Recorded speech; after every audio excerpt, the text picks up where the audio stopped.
taking forever to load the actual page.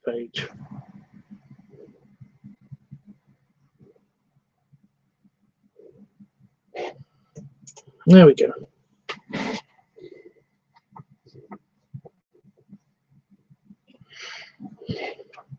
Hey, Leather.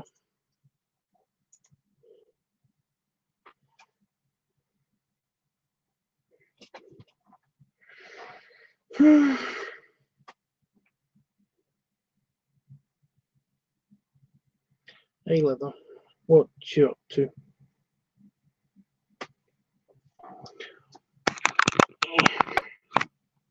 Use this as a mirror for a little bit because I've discovered something really, really fun, and that is that basically I know this is going to get girly talk, just for a little while, girly talk. So my new shampoo and conditioner is Dove. It's really great. I love Dove. Dove products, they're really good. They're really nice on my skin, and they're really good, especially for my screwed up sensitive skin.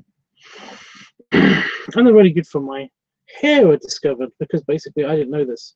I didn't know Dove made hair products, shampoo and conditioner. I'm not a fancy pants guy.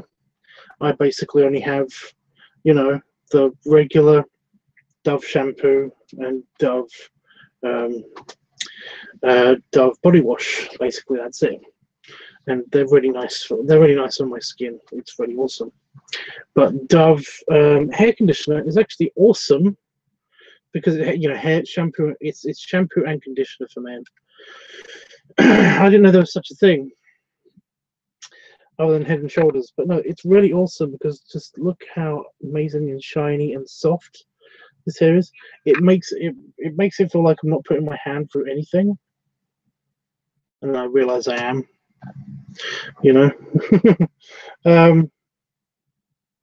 But it's so weird. It's making even my grey hair look good. And again, I'm not a vain person. I don't really care about my hair. This is just something that I've done to myself. I can kind of disguise this now. My hair is long enough that I can actually disguise this as just being part of my regular hair. I just do that long enough, and it kind of blends in with the rest of my hair. A little bit, I guess.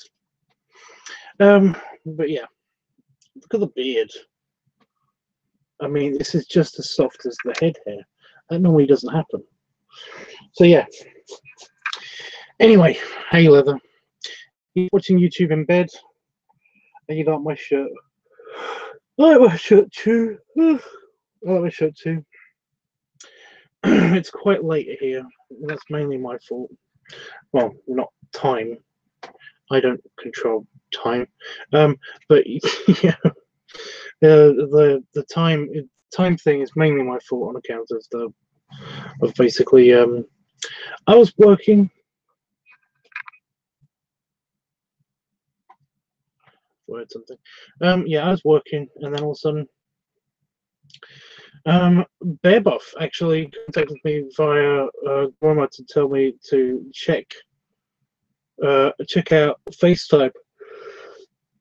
So we ended up talking for like an hour and a half, basically on FaceTime. And yeah, it's a thing.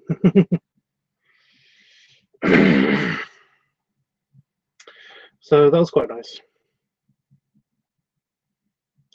Ever since then, I've also been waiting on Discord and stuff, just in case. Actually, if Chris would come on, because Chris basically wanted to maybe test out Hangouts and maybe do a video with me, which will be interesting too. But basically, I don't know if that's going to happen now. I've been waiting for a while. So, yeah. I'm actually not that tired. But yeah. I'm thinking about just recording a video, but I'm not entirely sure how to record this video yet or anything. So, yeah. Oh, okay. Whenever somebody says, "Oh, okay," like that, well, I always imagine. I'm not saying that you're doing it. I'm just saying that I always imagine it's like, oh, okay. You know, there's always a slight disappointment in that phrasing, but it's just the way that people take it. It's not actually the way that people mean it. Just texting, you know. I hate that.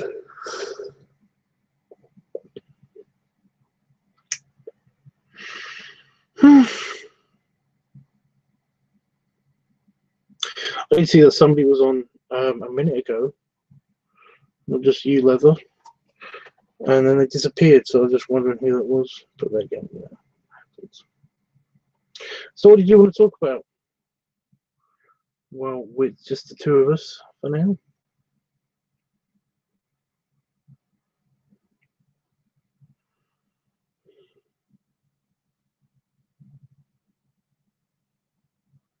If you want to talk anything about anything at all, don't have to. Okay, this yawning thing. This yawning thing's got to stop. That's really annoying. I'm not even that tired. That's the extra annoying thing. I have no idea what this is. Since I'm just gonna ramble, I'm just gonna ramble. How was your day? It was okay. It was busy. It was very busy. But yeah. How was your day?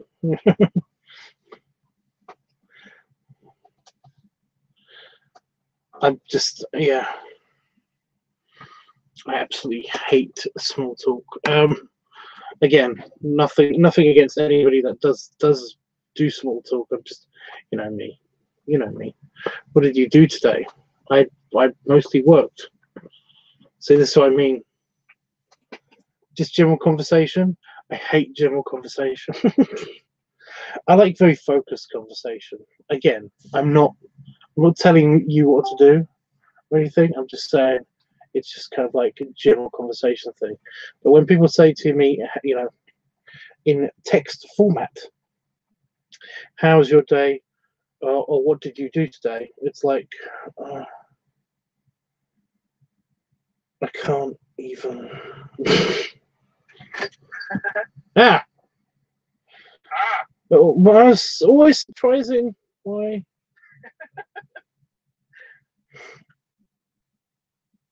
I'm very easily surprised. I can tell. Well, it's mainly because of it's because for most of my life I've had, you know, I've got my HS thing. I've got my hypersensitivity to sound, so essentially I can hear everything.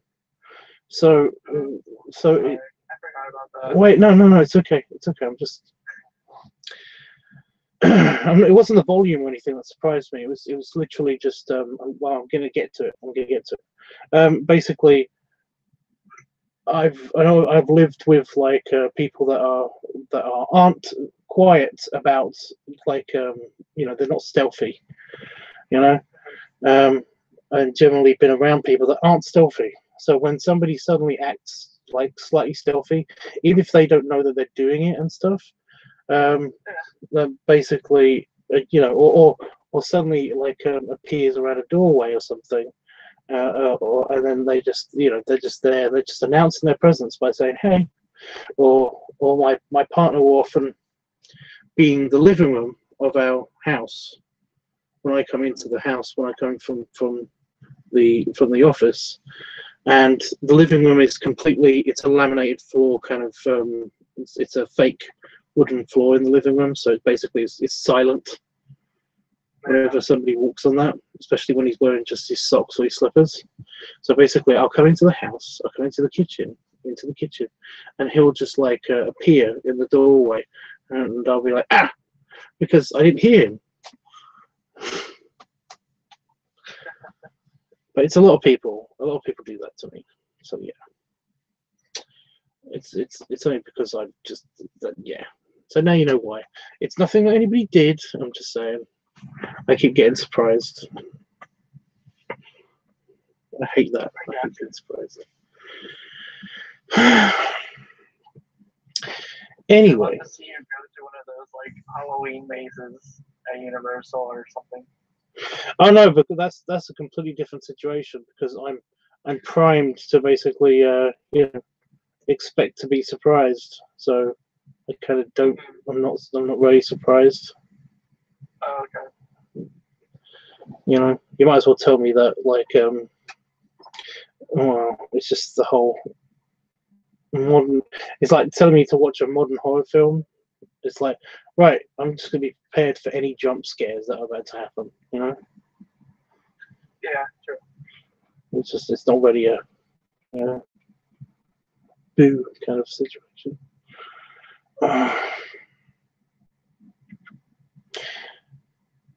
Anyway, how did everything go? Oh, I found a brand, or blend. What's it called? As soon as I get home, I'll grab it.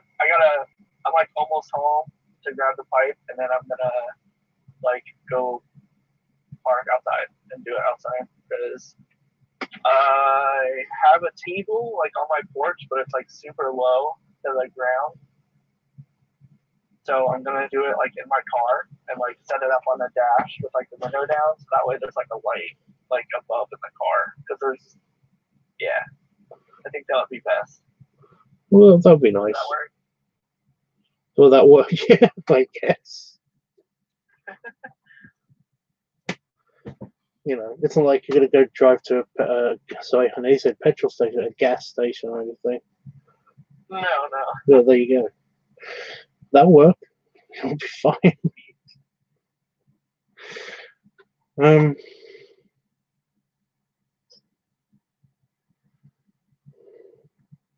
I wish it was my house because then I could just do it inside. But it's an apartment, so It's okay. I get it. it's nice out at least. It's nice out here too. I'll hold off then on my own thing. I kind of don't know which one to use. I was hoping Jeffrey would be on also so that he can basically. Oh, yeah, you actually get the pick. Because he knows them and he wants to buy. I know which one he'll pick. He'll pick the Polish stout cartoon pipe kind of one. Maybe you'll be on soon. Yeah. I'm sorry so late, but basically, if we are going to do this, then yeah, it makes. Dude, you're fine. Like I said, I seriously like just got done with that customer. It was a pain in the ass. I feel so bad for you because you're basically. It is kind of classed as retail, isn't it? It's kind of what? It's kind of classed as retail. What you do. Oh, you mean how it's like commission based? Well, I just mean in general sector. You know, it's like it's a retail sector. Yeah. Yeah, I've done retail. I know the pain. I feel your pain. Yeah. I've got some great stories out of it, but at the time they weren't that great. That was. Oh yeah, I've had it. Yeah. It's all. Ready? Huh? You remember like a terrible one? Oh God, I remember all the terrible ones. I remember them all. Yeah.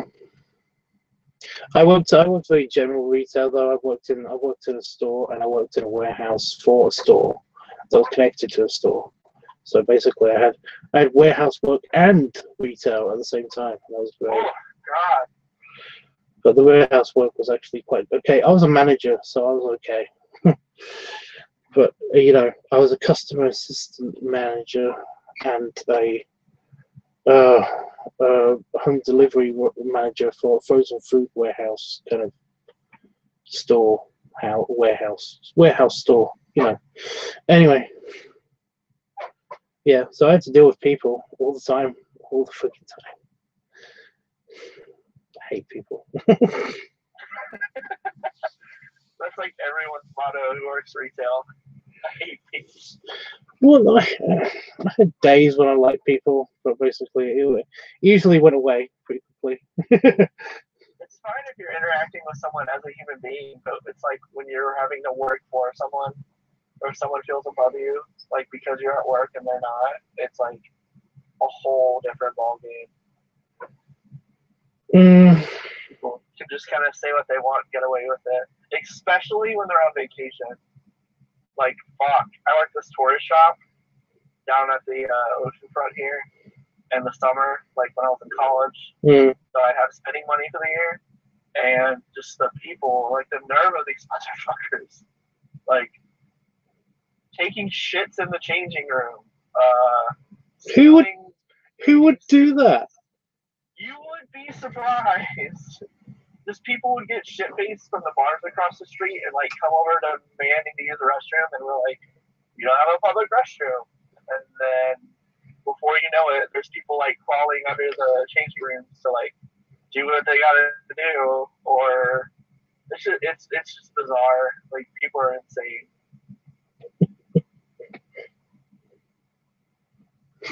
Especially when they know they don't live there and like they have no ties to you whatsoever. Like all common decency just like goes out the window. So yeah, because they can do that, and then they can go home, and nobody would know. Yeah. Well, they think nobody would know, but you know. No, my first ever job was working at a Burger King. The bathroom, you know every single stereotype that you've seen on like in pop culture. You know, like in Family Guy when when Stewie has to clean up the bathroom, and they basically are like they didn't even try to use the toilet. It's basically everywhere but the toilet. Yeah, they're all true. Everything's true. It's like somebody said they didn't even use the baby changing room area. It's literally like a kid. I can't remember which one this is from. It's literally like a kid scooted along the ground like a dog, you know, or the wall or something. You know, it's like somebody actually took a baby and squeezed it against a wall. It's like there was. It's like because it's like there was somebody. They're doing CPR in the baby's abdomen. It's just all bad, all of it. Just Or somebody basically. I remember this one. I never actually did the toilet duty. I wasn't cleared or trained with the heavy cleaning duties or anything like that. I was literally a guy that basically occasionally prepared the food, but mainly I was just a cashier, you know, for Burger King. I just put things in bags. That was the most I did with the food. That was it. But it was just I heard horror stories all the time from the bathroom, from anybody who had to go near the bathroom, and I was just like, you know, he's lucky he's not trained. I'm just sitting there just smiling. Did I tell you about when I went to New York City? Was that you or was that someone else? Who's that? What? Did I tell you about the time I went to New York City and there's like vomit everywhere? No, you didn't tell me that. So I won tickets to SNL a couple years ago. Oh, that sounds cool. Yeah, it was awesome. Kevin Hart was hosting. But to get down there, they gave us like a week notice. So I booked one of those like China to New York buses. It's like super cheap. And basically, you leave at like midnight and then you get there at like 6 a.m. And not the most fun. It was crowded and it was in February, so it was like freezing cold. And we went from like 90-degree weather, like sweating on the bus because everyone's like compacted on there, to instantly like walking out to like freezing, windy, below zero, snowy New York weather.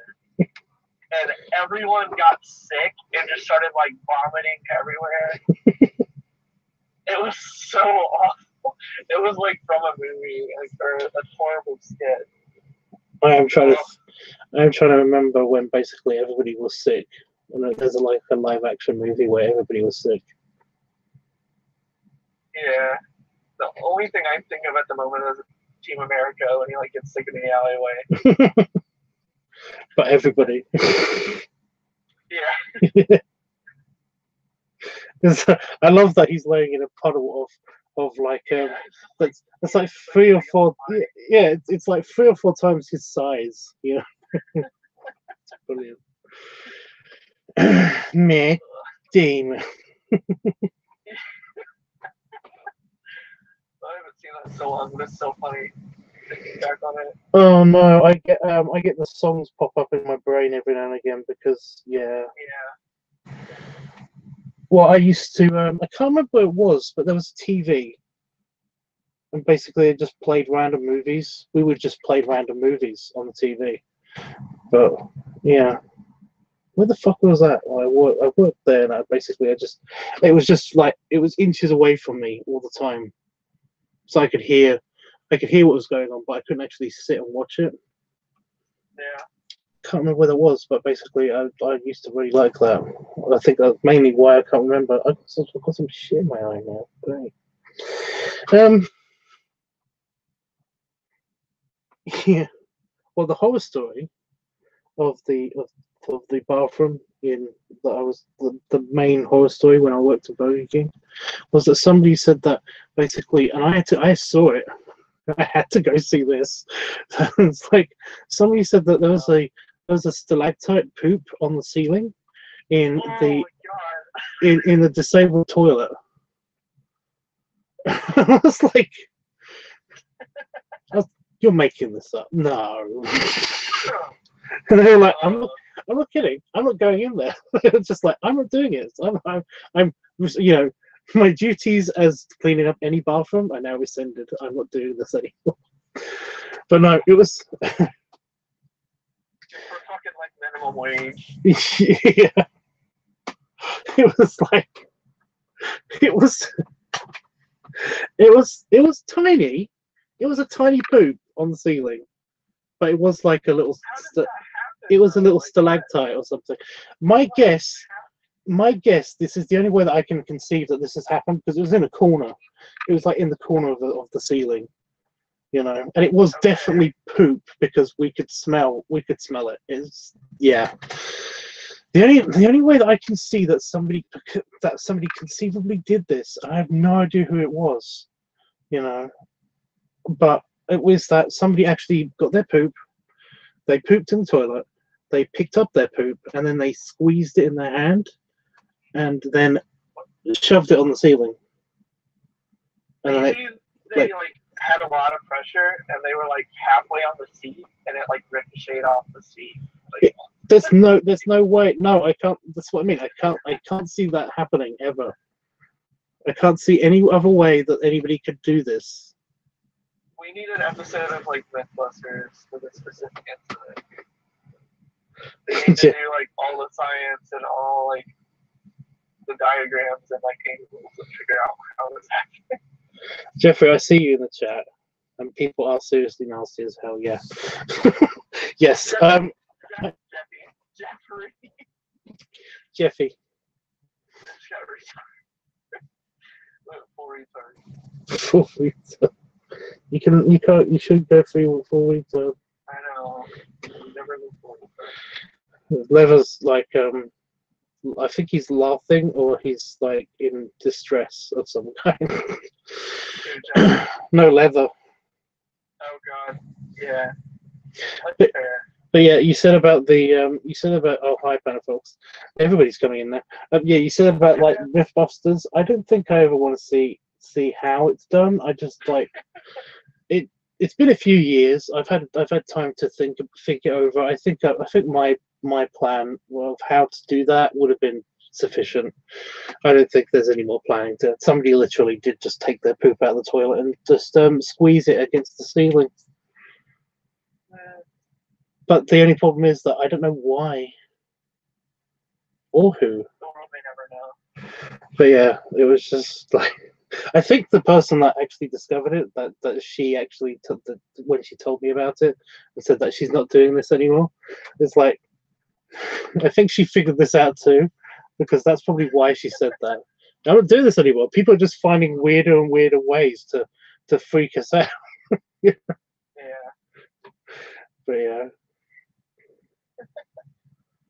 There's probably like your manager just taking it out on a younger employee or something. My manager was awesome. He was like Dr. Cox from Scrubs. Never mind. It wasn't him then. No, he was also. He quit he quit before I did as well. That was so funny. He actually did the Dr. Cox thing from Scrubs, where basically, well, I've already told. I think Jeff. Well, he was just so sweet. He was kind of so sweet, but like when he was pissed off, he basically did have the Cox nature to him, you know. Oh God, it's terrifying. Well, it's basically because it's fast food. It's not rocket science. Anyone can do any of this stuff. So whenever somebody came to him with like a serious problem with like, I don't know how to work the milkshake machine, he would basically look at them and then have a whole rant prepared about how how you're never going to make it in life. If basically you can't work a milkshake machine.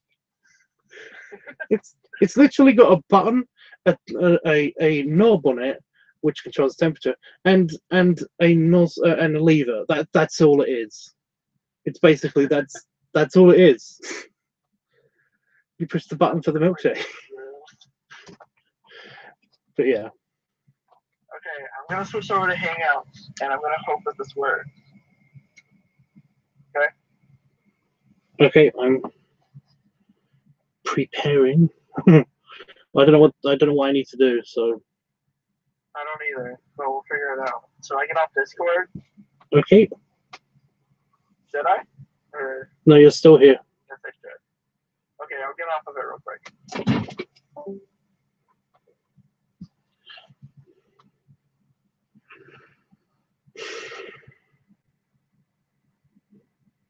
Someone's shot on a wall at a fast food restaurant. Oh, he's telling.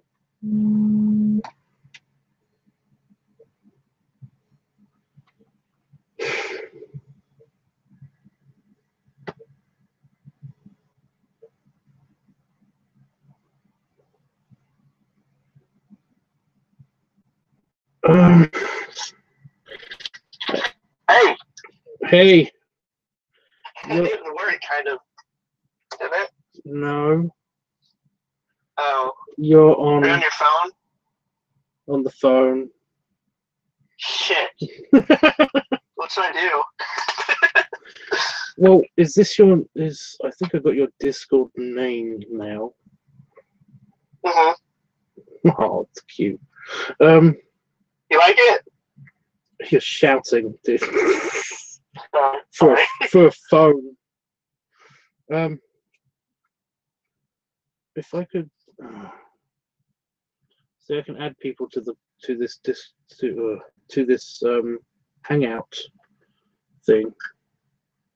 Okay. I'm working on it. So I'm guessing I'm gonna hang up and you're gonna call me from the computer? Wait. I'm working the problem. Okay.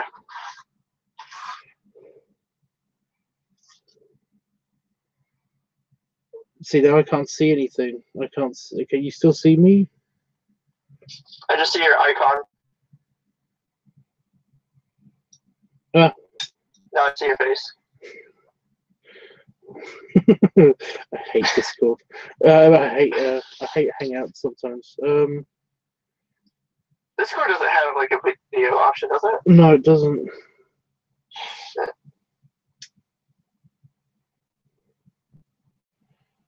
No, stop doing this. It keeps doing. I'm trying to get your name on Hangouts. I think it might just be your email address. Yeah, I can give it to you if you need it. I'm just focusing.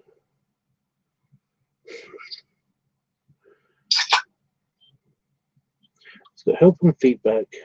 It's got your name. But if I click on your name, then it sends me back to the chat and it makes the icon appear.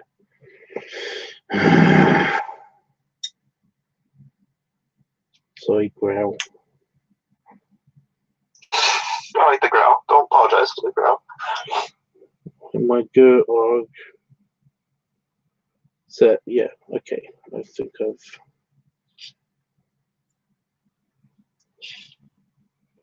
it doesn't do anything.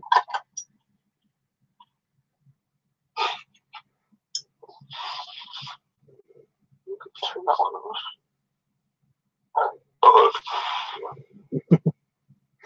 Good noise. Yeah, it's not. It's not working. No, it's not coming up.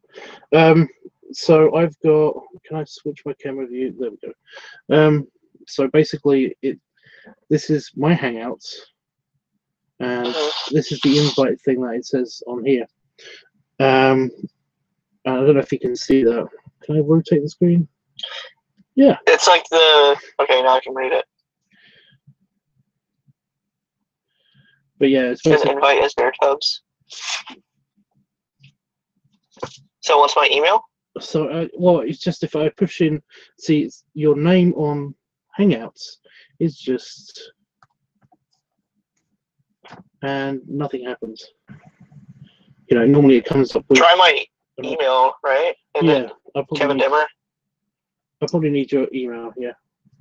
Let me just. It's. I don't know if you want to yell it out on stream. I don't mind. It's Kevin Dimmer at Gmail, I believe. If not, it's Mr. Kevin Dimmer.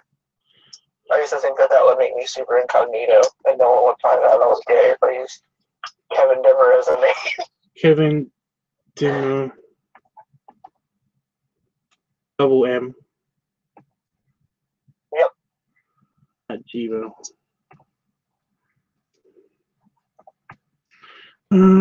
.com. It will tell me instantly if basically this is. Okay. Yeah, this is you. So.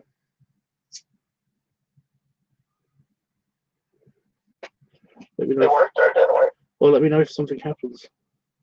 Okay. I think I might have to. Should I hang up this one? Yeah. Yeah. Okay. See you in a bit.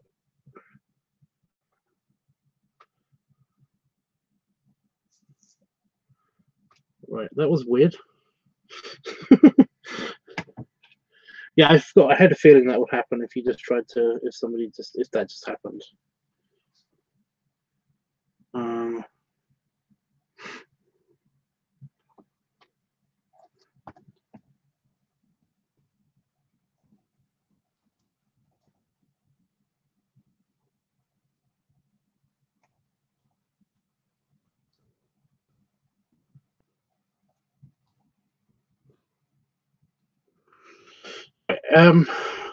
If you can see this.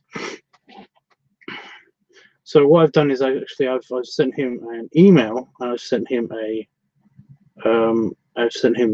direct message. Hey, I haven't got anything yet. Well, I sent it also to your email, so basically it would to that email. So. Gotcha. Okay, let me do that then. Because if you get an email and it appears in your inbox, then it will basically just be a link, and you follow the link via wherever you are, and it should just come up straight away on here. You should appear on the stream, I think. Okay, I haven't got an email yet. Well, this is all trial and error. It should have been the same email. Kevin Dimmer at Gmail? Yeah. Okay.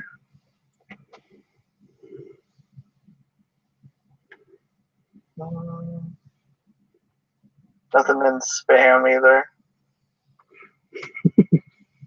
I'm in spam. I figured I'd check. You put me in spam.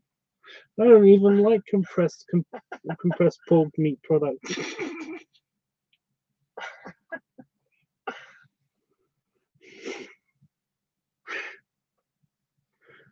I can't. I had a family member that basically said that. You know, I don't even like spam. Like, I didn't put you in spam. The internet did it by itself.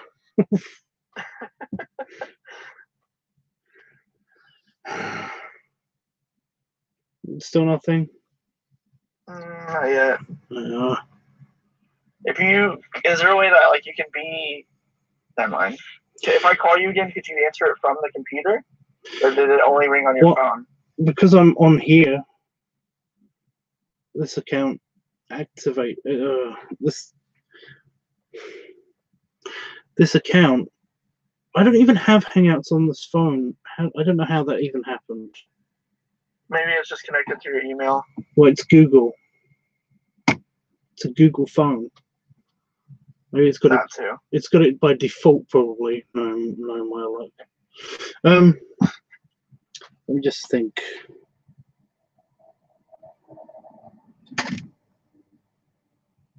Shit.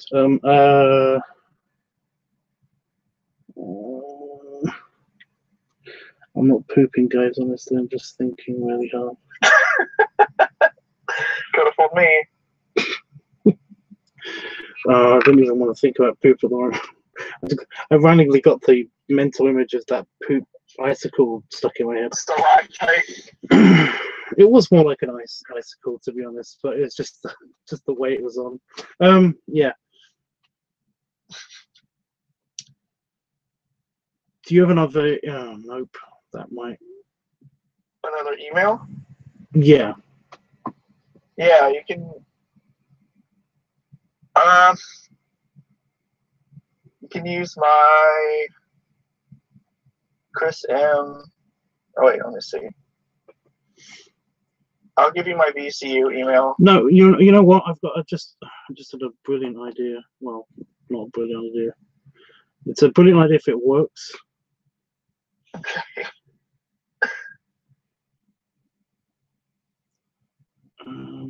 Because I don't think this will work.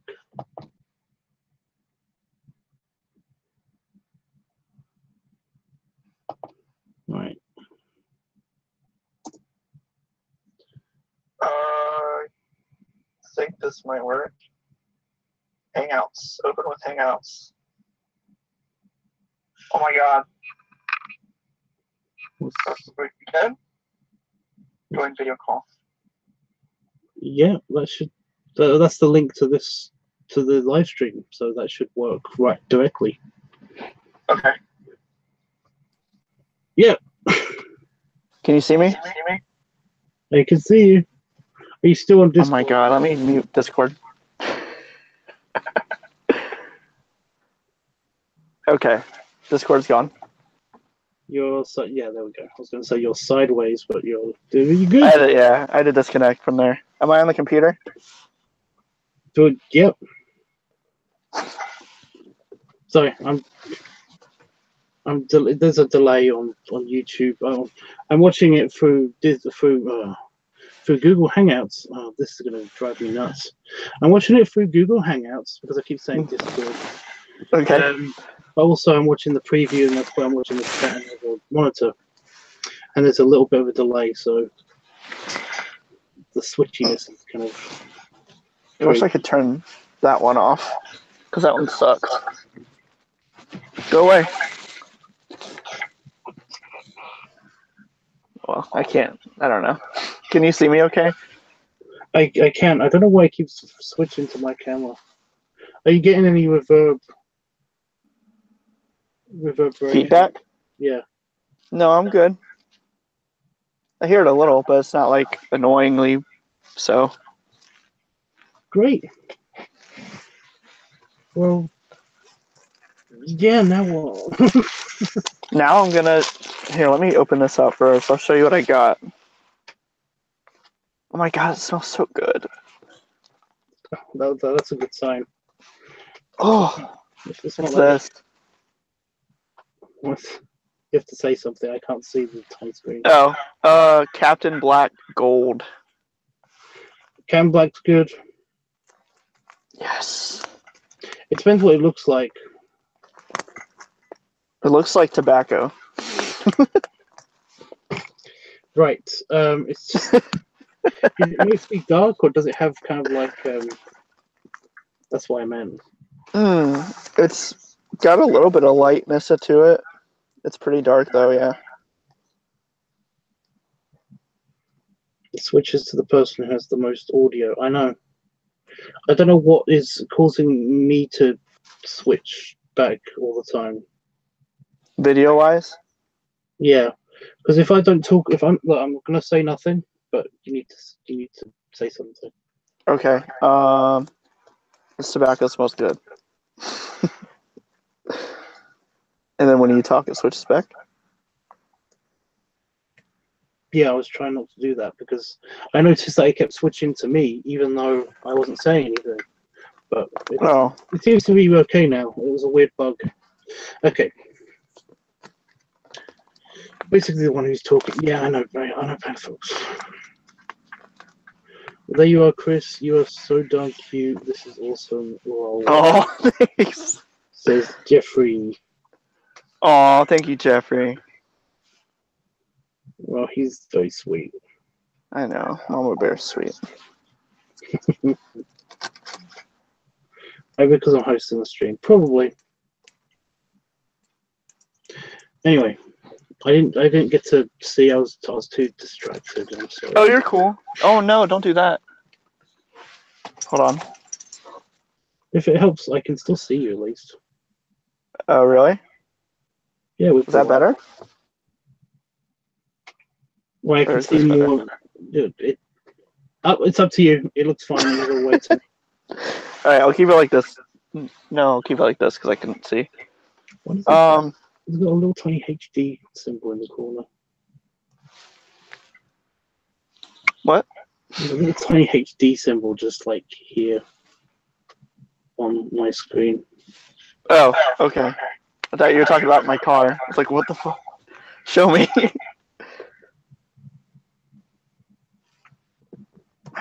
Just on my like, okay. that'd be kind of funny and creepy at the same time if I could just like, do that. I just had a little tiny plastic HD little symbol in my hand and like, ah! How did that, you know, how did I do that?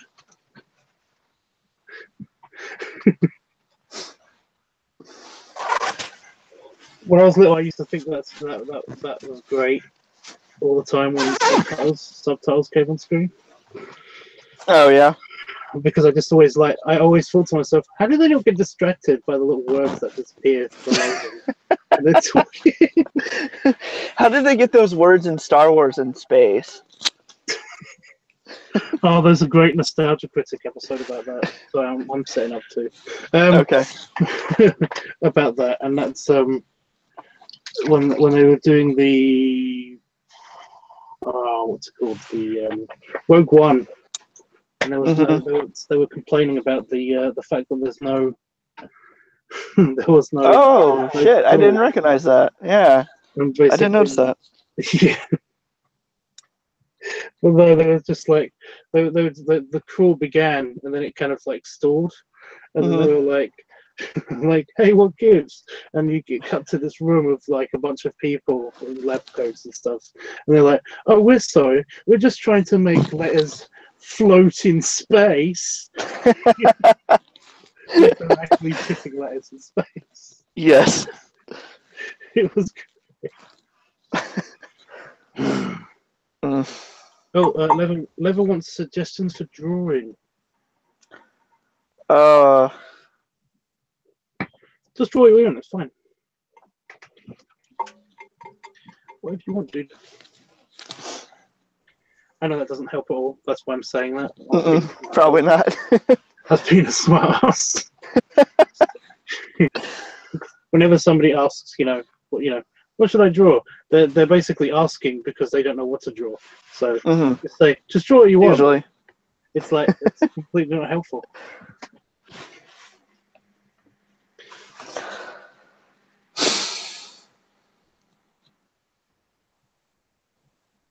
I just got one done watching the Incredible. Yeah. Yeah, I can't see the stream at all, so I like the chat. I'm just reading. Sorry. Just a heads up. No, you're fine. I'm just letting you know. Like, I don't want anyone to think I'm like ignoring them or something. Well, I don't want to feel like I'm ignoring you. You're not. I'm just gonna go for this one because it's actually easiest to demonstrate with anyway. Okay. Do you have one like this? Because then that might help me too. Yes. No. No. Well, It's a wee bit curvy. Trying to be you. It's a little bit curvy. Don't do that. No. Sorry. It's painful. I already hate my own accent. I don't need somebody trying to actually. You see that part in like Get Him to the Greek where he does it in front of all the snow? Russell Brand's character. I don't know if my. No. Oh, you gotta watch that. Well, I've got my absolutely dinky. Dinky. Like that. Yeah, that's like pretty much what it is. It's a bit more fancier because it's a proper Peterson system. That's seriously like all they had. They had this, and then they had this, but instead of a dark red, it was like a tortoise. What's it called? Like the weird design where it's like, it's like my glasses. Yeah, it's not. It's like that, but not like with the indents. Got a pattern on it. It's smooth. Yeah. Yeah. Would. Yeah. I know what you mean. So I got that. I got the tools. Oh, you got the necessities. What tools have you got? It's like the one thing, the Packer thing. What's the name for it? Tamper. Okay. And then it comes with this poker. So I can lock pick It's very stuff. obvious. They're very obvious. The lock pick, yeah. And then the flat one should be it's actually a scraper, but I don't know. Yeah. A nail filer. You're in the tiny bit in my corner of my screen. Oh. There we go. Does that help? I said something. Damn it! I can actually, because I have the power, I can actually lock onto your. Yeah. No. Log on to my what? what? Oh, I can. You are locked in place. I can just see you. Okay. I think everyone can just see you. Yeah. Mm. But that's good. But now you're not holding it up, so I can't tell. Oh shit. This one, I have both of them out, so it looks cool. Yeah, that's a scraper. A lot of them have like knives, and they're basically reamers. They're called just reamers. Mm. Oh, I've done that wrong. There we go. It's automatic now, so it should switch between us. Okay. Just like on your screen, it's just me, isn't it? I can see a tiny me, and then you. Big old tubs, and then I see little old me. But when you talk, it doesn't switch to you. No, it just stays that way. It's just like kind of Skype for me. Yeah, I think it's just a phone thing. Mm-hmm. Because on my screen, it's going to get weirdly inception-y. Oh god. Okay. Yeah. Oh. See what I mean? It switches. When I'm talking, it's me, but because I'm pointing the camera at the screen, it just shows black.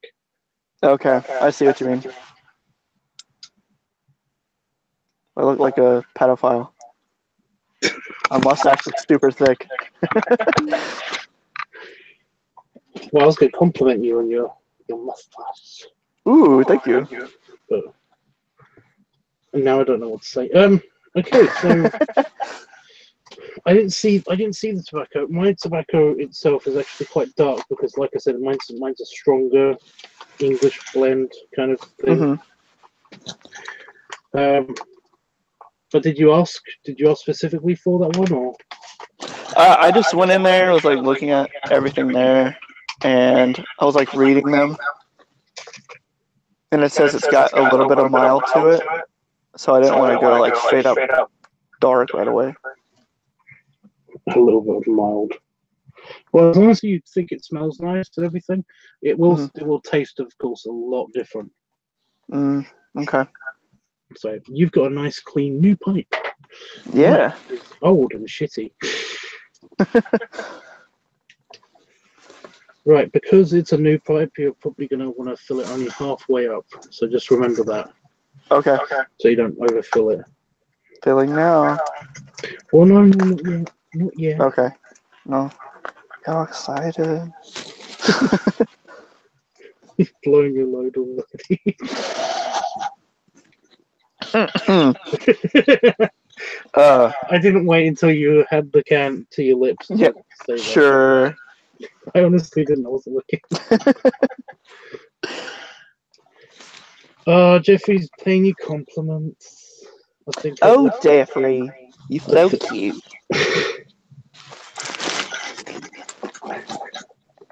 Actually, sound like Willie just now. Did I really? Yeah. He's a big dude, isn't he? Willie bet, yeah. Hmm. I didn't know this. I didn't know this at all until he actually pointed it out. But he's actually smaller than me now, but he's really tall. Okay, so he's taller than you, but he doesn't have as much as a big belly. Most people are taller than me, so yeah. I know the feeling. How tall are you again? Like 5'8", 5'9". No, I'm 5'6.5" apparently, according to. Are you really? Yeah, apparently, according to the annoying scale measuring thing at the. Oh, that shit's rigged. Don't listen to that one. Really? According to that one, I'm like 5'7" or something. The thing's so off. Right. Or maybe I'm just delusional as hell. It's one or the other.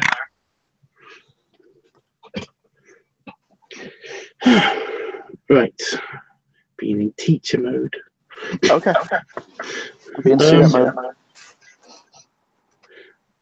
It's just funny looking at you like this.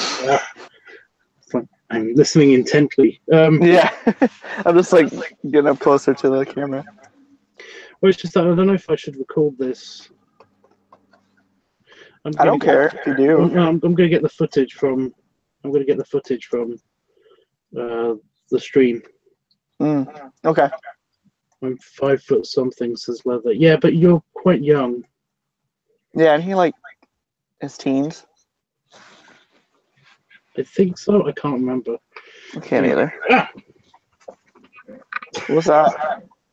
it's actually a big mosquito.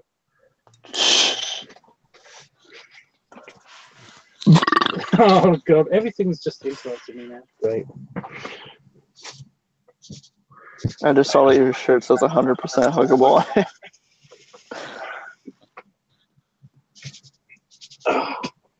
I think it's just gonna, yeah. Anyway, 13. He's 13. You probably shouldn't be watching this then, Leather. Just this bit. Yeah, just for a minute or 5. Right. Okay. So, I didn't see what kind of. Oh, it doesn't matter. Honestly, it doesn't matter. So what you want to do is this one's got this pipe. Yours is brand new, so basically yours won't have this yet. But if you can see into the bowl here, it's actually got a cake around it. It's a caking of the carbon of the past tobacco and stuff. That's why basically you won't have to fill it up to the top until for the first couple of bowls. You basically just want to. That's the bowl of the pipe, but you probably knew that already. You basically want to fill it like halfway or a quarter of the way. Now there's a fly. Son of a bitch. It will go, all the bugs will go away in a minute anyway when I actually light this thing. But yeah, you want to fill it up to about halfway up or 2/3 of the way up, just to just to build it up. But no, what you want to do is basically if you've got a packet, so basically you put the pipe into the packet. Especially if it's that size, and then. Like once it's in, you can this is just to stop it from spilling out. Yeah. Like if you had like a table or something, you could even do it. I wish I had a table in here. Well, if you had a table, it would be it might even be a bit more complicated and awkward. No, never mind. It depends. Everybody's different. Mm-hmm. Because you basically could put it onto the table and then pull out some of the tobacco. And again, this is my tobacco. It's quite dark and it's quite chocolatey looking. Mm-hmm. But that means it's usually quite strong. But no, what you want to do is get the tobacco and actually just sprinkle it in. Okay. And because you want to fill the pipe all the way up. Even though what I said before, you still want to fill it all the way up because it's going to be important in a minute. Just don't put any pressure on it or anything. Yeah, just Okay. let it fall in and guide it in with your hand. You know, with your fingers, just kind of like roll it around the edge and make it just go in there. Okay. Just fill it up.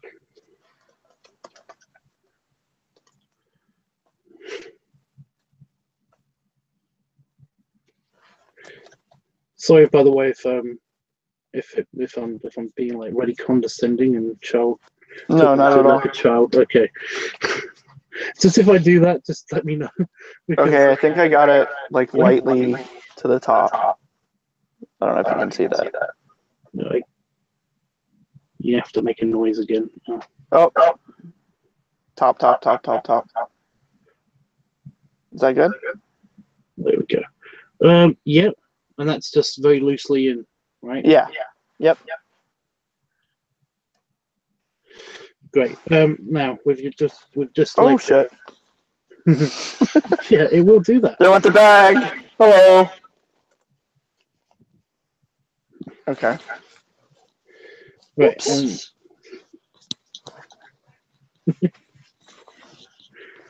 We're good. I dropped a whole bag of tobacco. Just it went everywhere onto my friend's carpet once. It was terrible. I bet. I felt really bad about it. Right. So just with your finger, you want to just like just gently push it in. Mm-hmm. Just gently at first, but just get firmer until it basically you feel it almost be completely pushed out, like actually quite a lot of pressure. So you actually want to put a lot of pressure in there, get your finger all the way into the bowl to about halfway. I'm not too familiar with the depth, so I'm winging it. Well, yeah. Just it honestly, it doesn't matter that it doesn't matter that much. Gotcha. It doesn't matter that much just yet because you're gonna repeat the process just another time. But basically, just until you get like not super pushing it in. It's hard to explain. Just compact, but not like I don't know. I know what you mean. I think just where you think that you'll have enough airflow around the tobacco, but it still be pressed quite firmly in there. Okay, I think I'm good. Yeah? So do it again. So yeah, basically just repeat the process until it's halfway or 2/3 of the way up in the bowl. And don't worry because if you overfill it, then you can always just like empty some of it out into your tobacco pouch again. Okay. For some reason, I was thinking it was going to be like a can, like a tin thing, but I think I was thinking of chewing tobacco like an idiot. No, you can get it. You can get pipe tobacco in cans and stuff, but they don't do that much. Like like I've got this tobacco obviously in the pouch, but you can get it in like a tin. Oh goodness, underneath everything. Right behind me, you see there's a thing right here. Yeah. That's a tin of tobacco. Or oh, okay. It was a tin of tobacco, but you can get them in like large, kind of like shoe polish tins. Mm-hmm. But they're quite larger. They're quite a lot larger. Okay. You can even get them in like barrels and stuff, like little barrels, jar things. But I mean, like, I get through one of these patches every 2 weeks. I don't think I'm going to need that kind of capacity. Yeah. Bye, Darwin, and bye, leather. Oh, bye-bye. Well, no, actually, Darwin says I'm bored by... Oh, sorry. Well, no, it's not you. That's their problem if they're bored.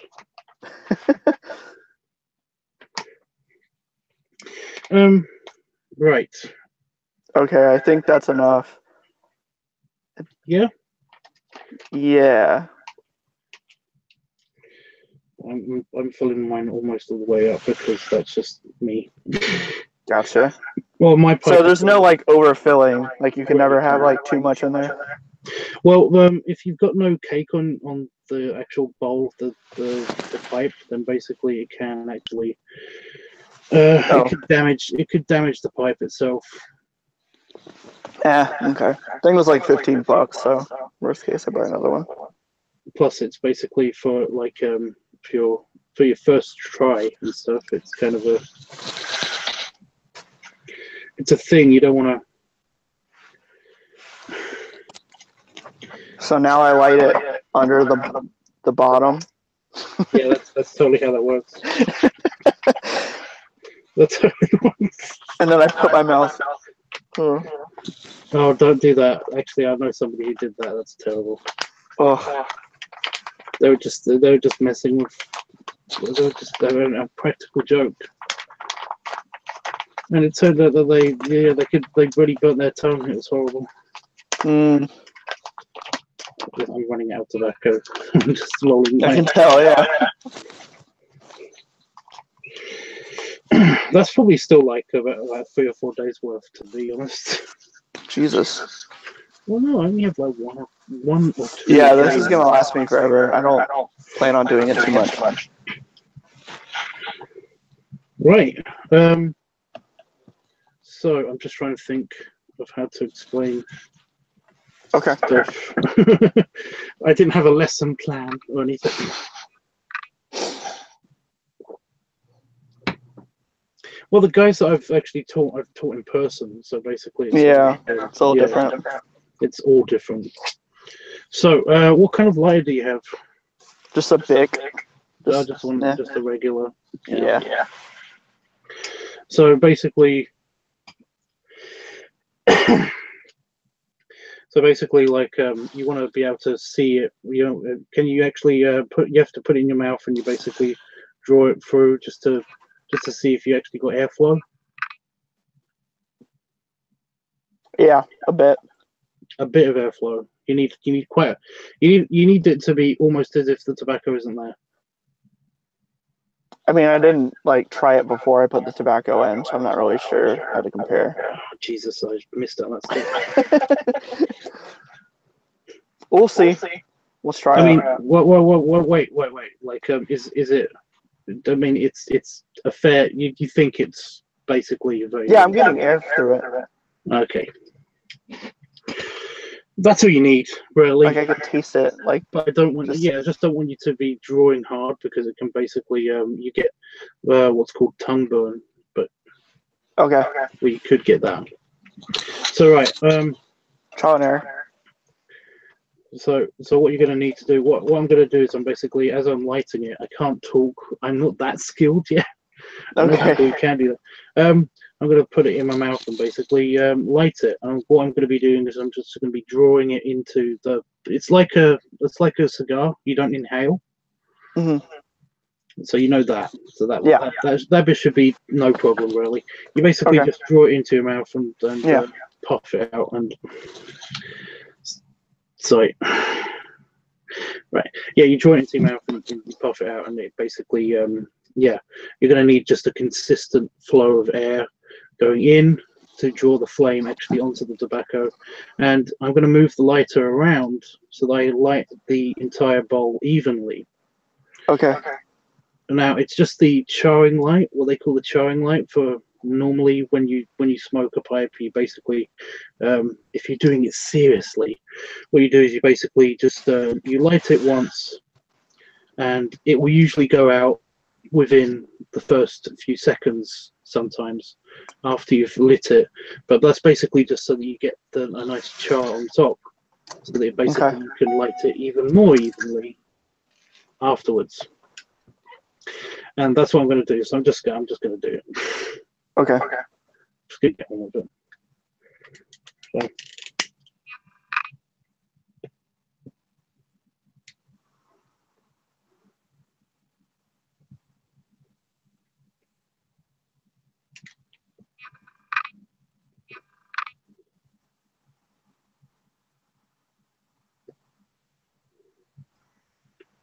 So yeah, that's all lit. It will glow, obviously, and if you've packed it well enough, it shouldn't spark, but it can actually spark out of the top. So just... Damn it, I'm going to roll this window up. Are you getting a breeze? Yeah, I'll do the back window. There we go.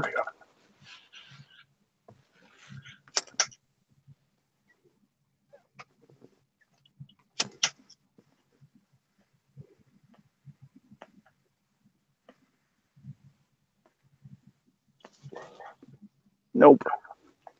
You wanna put the flame on, take the flame off, and then put the flame on when you're drawing in, take the flame away, and then put the flame back when you're drawing in again, just as you puff, and rotate the flame around if you can.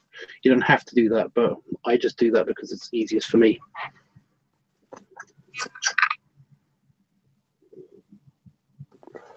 Damn it. I'm just getting the top of it.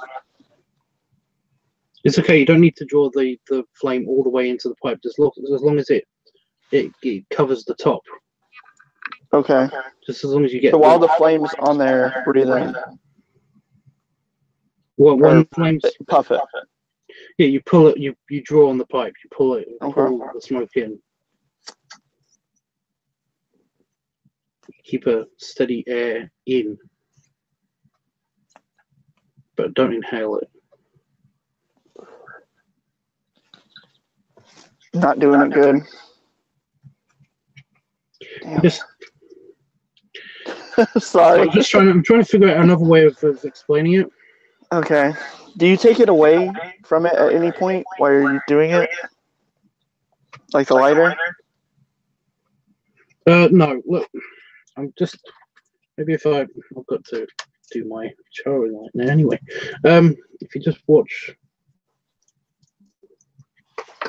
me do it again, maybe you'll see. Okay. Right. So I'm just gonna do what I just said before. Okay. But just from the top-down perspective, you might be able to see what I'm doing. Okay. So it's already going still, but yeah, I'm just drawing it in as and yeah.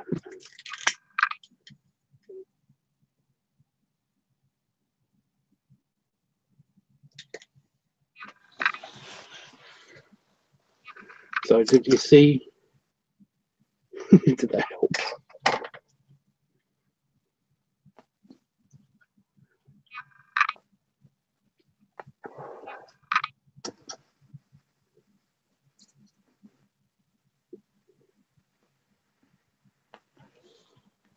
I don't know if I'm like not getting it in there because I see just like the middle parts burnt, but the outside's not. Can you see what you're actually doing with your glasses and everything? Kinda, yeah.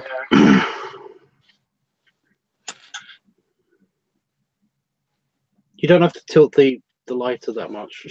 Oh.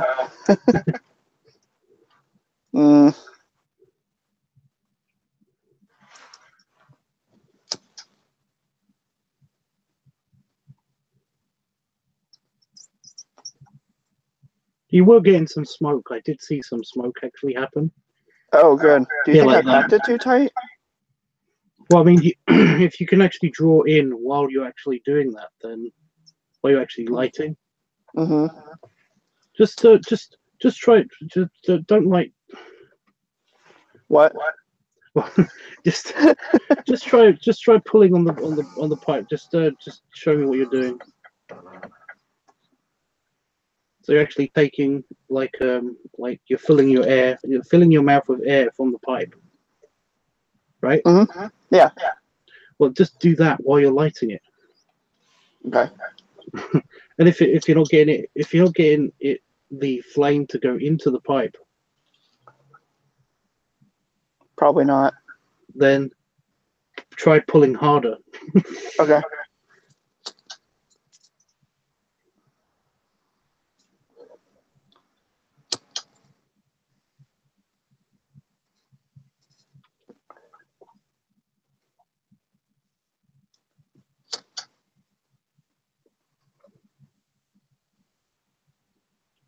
Is it helping? I don't... Yeah. It looks like it's lit. It was smoking out the top. Can I see the bowl? Could you show me the... Yeah. Does that help? Yeah. See what I mean? How it's mainly like on the top, not on the sides. Yeah. Oh. Ooh. It moved. Hello. Try make sure it's out completely, and then try tamping it down a little bit. Okay. Either with your finger or the tamper. Yeah, it's out.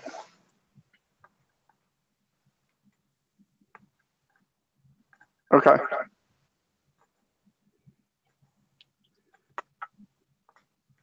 I'm gonna put a little bit more in there. I think that might be best, to be honest. It does look like it's It's pretty low now, yeah. Maybe I didn't pack it in there right.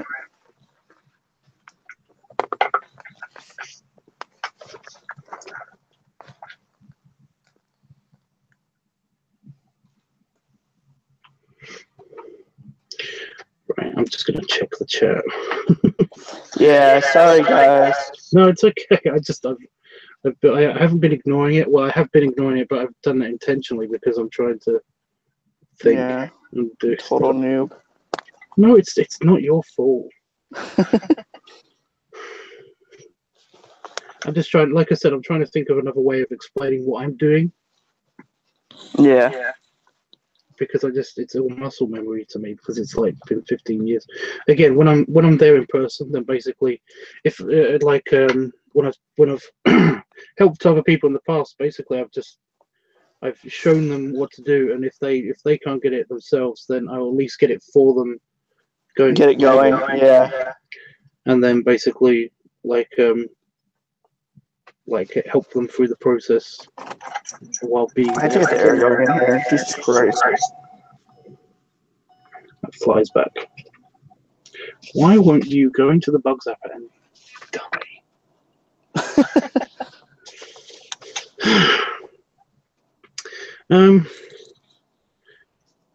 Oh, Ken's here. Ken's also a pipe guy, so. Oh, Ken. Are you in Virginia?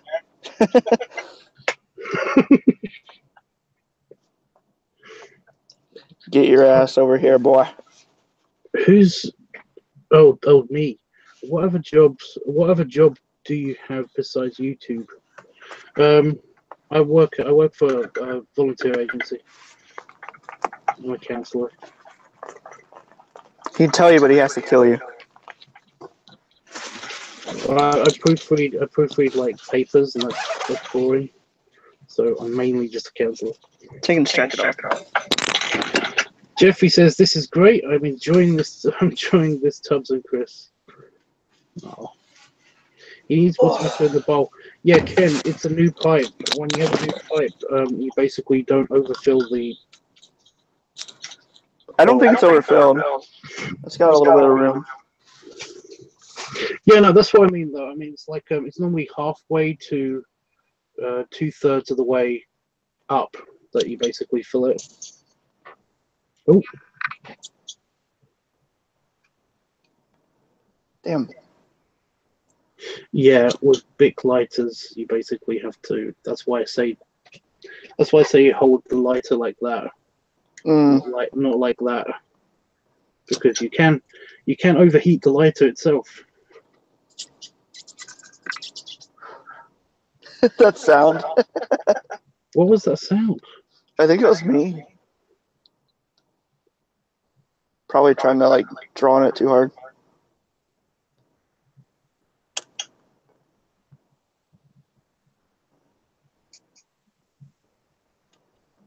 If it's really hard to draw on, then basically it's too tight.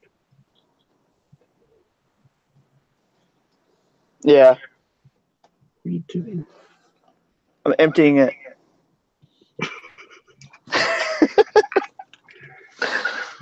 The other tools that you have on your tamper, one of them's a poker. Oh. You've just Well, it didn't all fall out. That's probably shows how full it was. Well, what you want to do is loosen it up. The poker is there so you can actually stab it into the bowl and loosen it up. Oh, okay. I got it. Hey, I'll be right back. Where you going? I gotta take this call. Okay.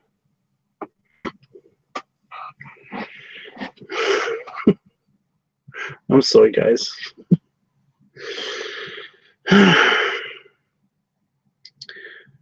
I'm not sighing because I'm relieved that he's not here anymore. I'm just,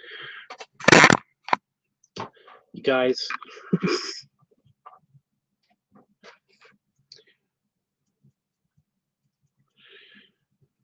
Right. How long did it take your belly to grow like it is now?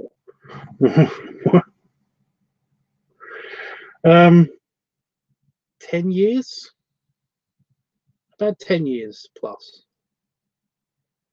Oh, I didn't know it was a new. Yeah, it's a new pipe. I'm basically I'm going to try to use this as an instructional video. That's one of the reasons why I was like trying to tell him that I'm not trying to, if I'm being too kind of like teachery and lectury, Hey. to tell me off and everything. Hey. Can you see me? I did see you. Oh, I think I messed it up. It's okay. There we go. Can you see me now? Yeah. Cool. I'll just go for the chat some more.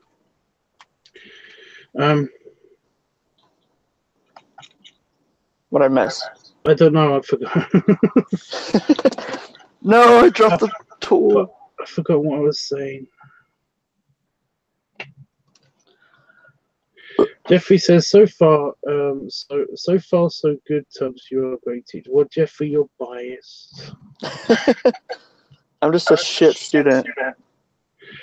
Ken says, great teacher, Tubbs. You're a very patient dude. Yeah, you are. Thank you. I appreciate that. It's not. I've just been explaining. It's not his fault.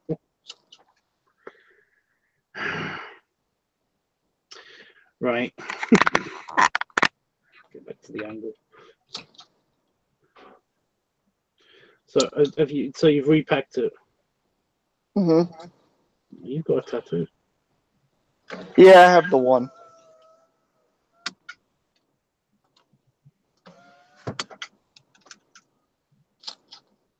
Is it any looser now? Wait.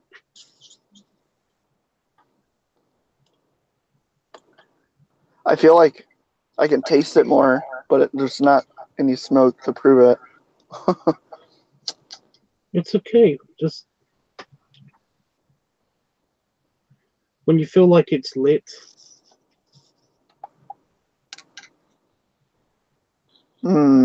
It looks like it does actually look like it's lit. It kind of stops smoking once I take the lighter off of it, though. Well, let the lighter cool down for a sec. You'll just burn yourself. Well, no, I keep getting really worried because you hold the lighter just above it. If you hold the lighter like upright and then turn your pipe and the lighter to the flame, at the same time, so they're kind of like this angle. Then basically, Okay. then you'll be able to see it a lot clearly. And if you rotate the lighter around the bowl as you're drawing the flame in, then you should be able to. You basically what your aim is to your aim is to actually get this flame to not be upright. It should be should be in the bowl. So you're drawing the flame onto the tobacco and actually burning it. So if you you think. So can you like describe the draw? Because maybe I'm doing that part wrong. Well, no, sorry.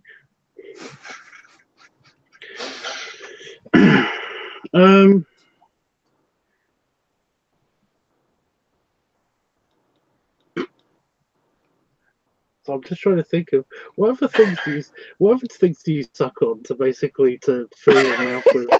And it's like trying so badly not to be dirty. You can be dirty. Well, yeah, because I guess there aren't any kids anymore in there. Yeah. It's like you're trying to, when you have a soft drink and you basically suck through a straw, you fill your mouth, like try to fill your cheeks fully with that soft drink. It's basically that, but you don't swallow it, obviously. And you can't get your cheeks puffed up.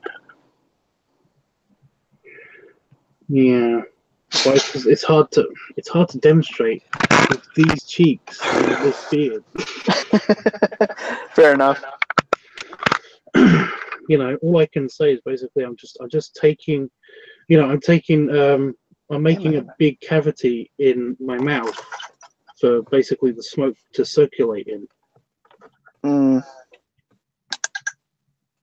So I'm being very descriptive when I say that, but that's all I'm doing.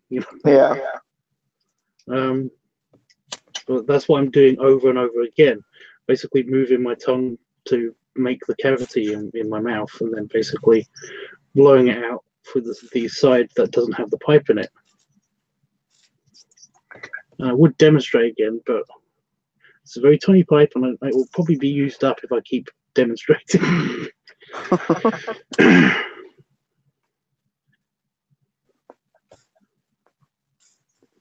Right, don't forget about the rotation. But no, honestly, I'm not laughing at you or anything. I'm not telling you off. I'm just saying. I dropped the tamper thing. Where are you?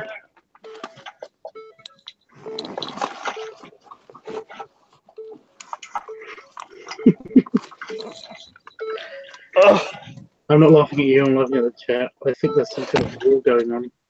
Oh shit. Well, no, there's a guy called Lionel, and he basically said, do a video where you eat 50 donuts or 100. Holy shit. Like, yeah, no question mark or anything. It literally is a demand. Then Panafox says that's not physically possible, and stop telling me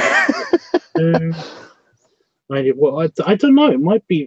It's definitely possible to eat 50 donuts. People have done that in donut eating contests.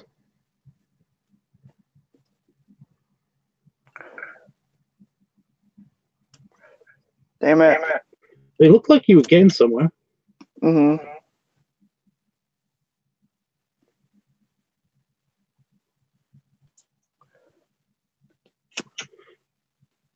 When the flame's on the tobacco, you should draw. That's when you should draw into your mouth.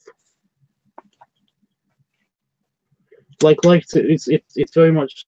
Just think of it as a cigar. When the lighter's to the tip, that's when you draw in the smoke to your mouth.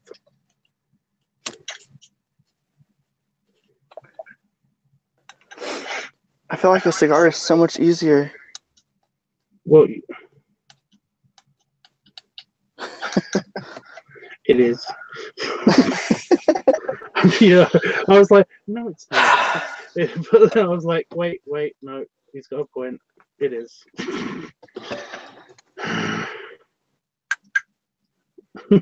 I'm just gonna buy a plane ticket to London. Is that okay? That might be easier, to be honest.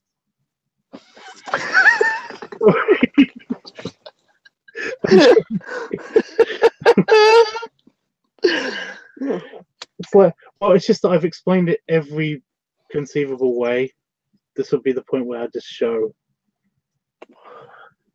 You want to see me do it again? Would that be helpful? Sure, let's do it.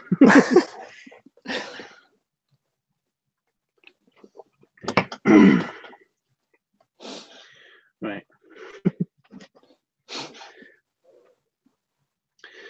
I don't have to. I can't explain it any other way than I'll. Yeah. I'm just going to do it very slow. I'm going to try to do it very slowly. You know.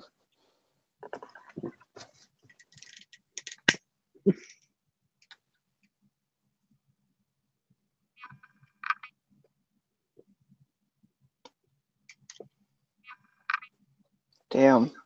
You make it look so fucking easy. Been doing it for 15 years. I know, but shit.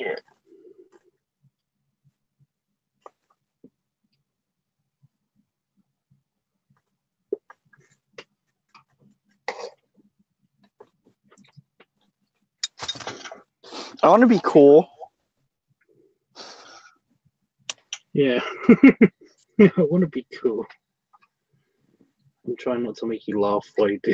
I feel like it's not even like going into the bowl. Like the flame's just like chilling on the top. You have to pull it. To pull as much of it into your mouth as possible.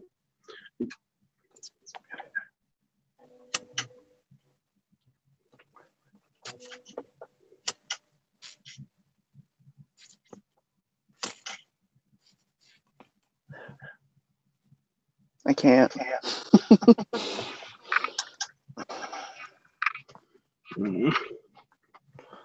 Sorry. It's not your fault, dude. Sorry I fucked your video up. You're not. You're really. It's fine. Ken, do you have any ideas? Some easy stunts. I'm gonna be trying this like literally all day tomorrow. Just trying to think of like if there's any way that. Do you think it's like just my draw, or do you think it's just I don't have the bowl right?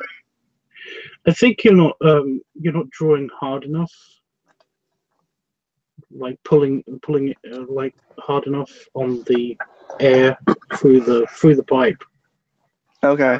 When you're actually lighting it, when you have the flame to the bowl.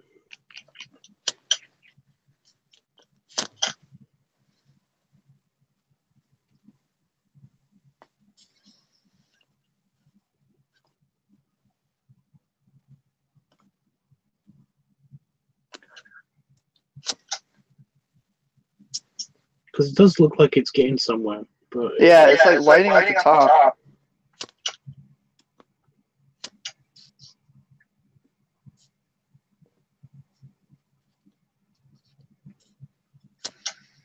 Damn it.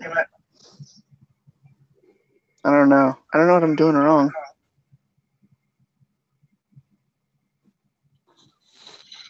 what is it like pulling it now just to see if there's any. Not really. Do you have any? I probably shouldn't have got one that was curved. Did you? It's honestly, I don't think that's the problem. Mm. Do you have any other kind of lighter? Not with me now. What other kind is there? You mean like a Zippo or some shit? Well, there's a torch lighter that would definitely get that lit. Yeah. But it's just that that can damage if new pipes especially that can damage the actual bowl and the top of the pipe. Plus, if it can spark a lot. You know, it can ping out of the tobacco can actually ping out of the pipe. So I'm just thinking, trying to think of something. Jesus. What was that? Did you hear that? I don't know. It's like Cloverfield monster over there.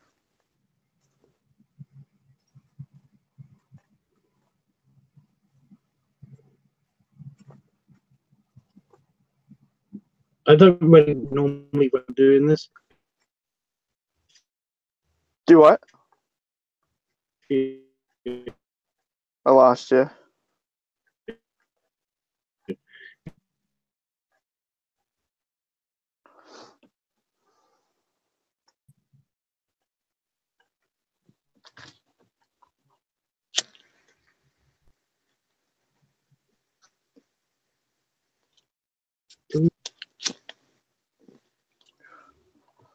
I'm gonna go and come back.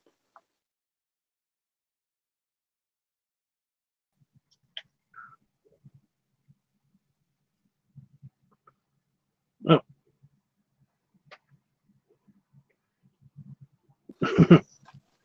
Hey, can you see me again? I can see into the stream.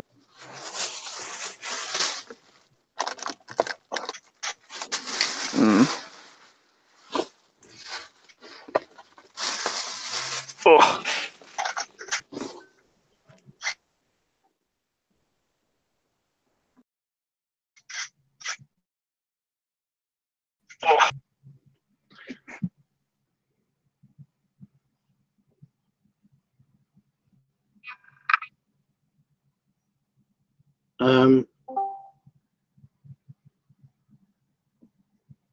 Hello? I don't know what's happening. There's something. It's like freaking out on me. It's not just you. My connection's actually being weird too. Okay. I think it's only just gone okay.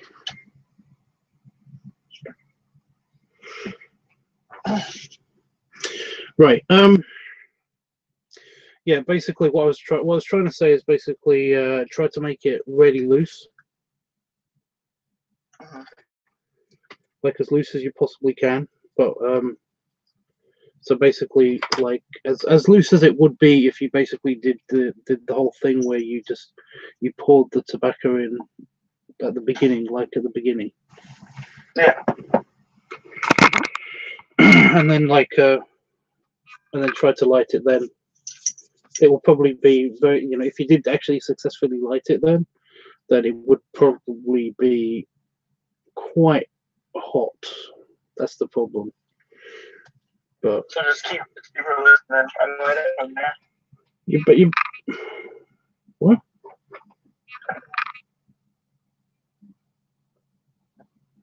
I think we've just got a bad connection right now. I think so too. I say now it's fine. What the hell? Oh, what the fuck? Of course. Well, I don't know. It's going in. It's like a wave of good connection. I'm gonna try again tomorrow, I guess. Okay. I'm sorry. It's not your fault. I'm kind of just It's my fault. It's not your fault. There's something weird going on.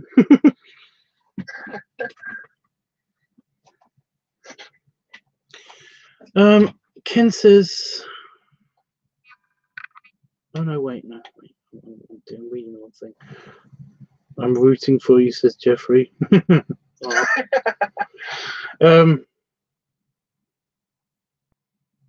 Yeah, Chris, catch the red-eye flight to London. I'm packing my bags. Do you mind if I come with you? Please come. Oh, that'd be awesome, guys. But I'm busy for the next 2 weekends, right? I could come to London in a week. I don't mind doing that. You can be on early tomorrow, right? Before you go to the movie. But I'll be on stream early tomorrow. Yeah, so you will, right? Yeah. I'm gonna try again then, if that's okay. I'll kind of dick around with it and give it another go. That's totally fine. Yeah. Is that okay? Yeah. All right, cool. Just, Thank you so much for being patient with me and no, helping me try. I dude, really appreciate it. It's not your fault. I totally understand. It's just there's something freaky going on with your pipe. Yeah. I'm not entirely. So cheapy. Oh well, I'm not. It feels so cheapy. How much was it? 15. Oh, wow. Is that too? Is that too much? Is that what you're gonna say? It's like $15. Yeah, I know. That is a bit cheapy. But even that, as long as it can actually it's hold. All I could find. Everywhere else was like selling glass stuff and like really cheap like corncob $2 pipes and shit. So it's like the best I could do. When I've mentored for people in the past, or basically just like I've lent them like a loaner pipe. It's actually backfired on me a couple of times because they think that I gave it to them. So you know, I feel super awkward asking for it back. Are the birds really waking up now? You're kidding me. But yeah, it's just you know, if you were here, it would be so much easier because then I could just. Agreed. I would let you borrow one to try this. Sounds good. So yeah, it wasn't your fault. It's probably the pipe's fault. Who knows? But no, keep it. But I will be around tomorrow. Okay, cool. Try again. Again, thank you. Bye, everyone. Bye, Jeff. And whoever else is in the chat. Bye, dude. Before you go, can you see the stream? I think he's gone.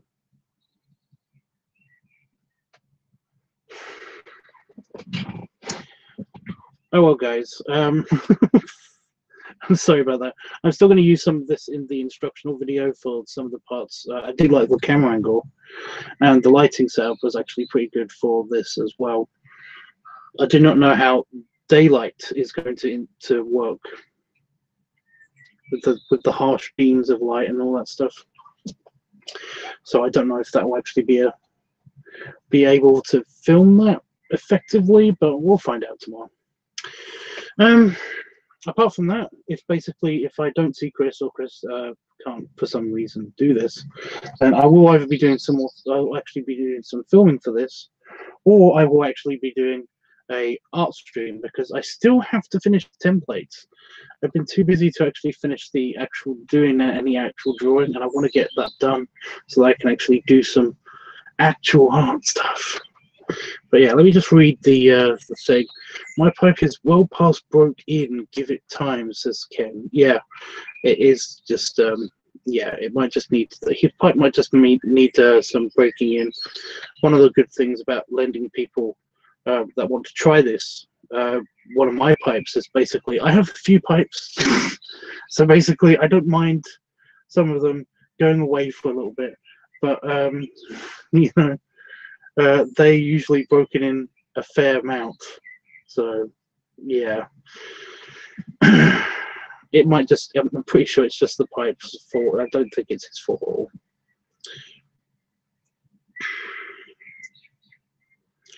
Torchlighters can mess up your pipe. Yes, but for tricky situations, basically, or if it's super windy, then I will accept that if you have like a fairly weak one. If you have a fairly weak lighter with one jet on it, then usually that's not super harsh, you know. I don't have one. I've generally just persevered with just my regular lighter, or if it's too windy, it's too windy, you know. But essentially, like I managed to light my pipe in the middle of the Atlantic Ocean before on a boat when it was super windy in stormy conditions. I'm pretty sure I could make a regular lighter work, but that's only because I know all the tricks of how to position my hand to get the right amount of airflow and stuff. So yeah, plus a couple of teachings has kind of taught me how to do that. But I do know guys that basically do actually carry around torch lighters for their pipes. Just a single chamber and one flame.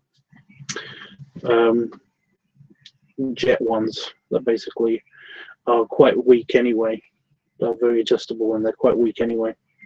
So that probably would have worked because it's a very directional flame. So yeah.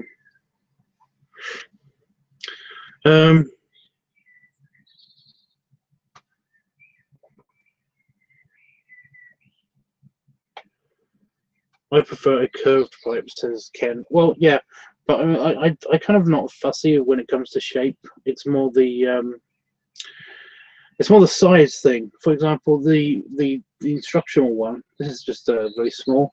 It's basically my pocket pipe. I sometimes take this with me when I go on long trips, or trips where basically I'm not going to be able to carry much stuff with me because basically it fits in my pocket, and I can put other things in my pocket. But yeah, it's basically just like a 20-minute smoke kind of pipe. It's not that big. It fairly well fits in my hand. It's kind of a winter pipe. But yeah, I usually prefer the larger ones that I can actually grip properly, because generally just it feels more comfortable in my hand, and you know, they're usually good for long, pleasant nights out.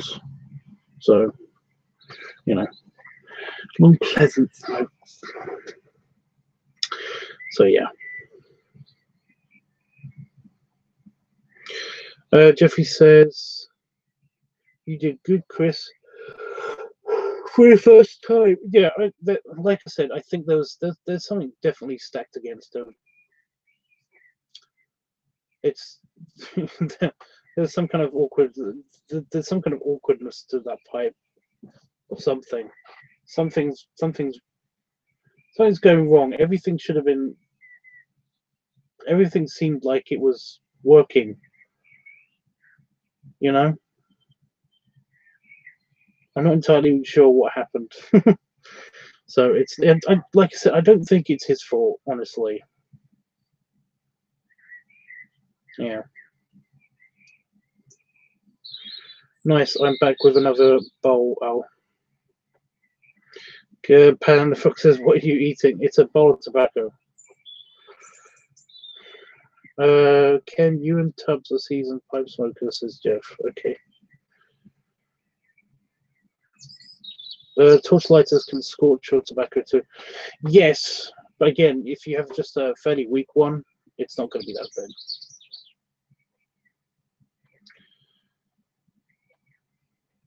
I'm still debating on getting a pipe, says Panafox. It's totally up to you, dude. It doesn't help at all with your decision. But like, yeah.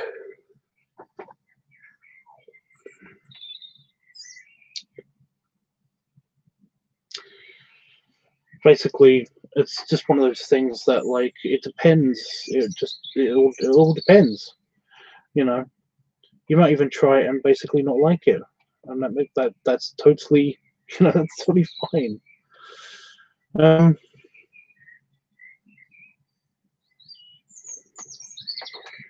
Yeah, basically, it's like, I'm not encouraging anyone to do this.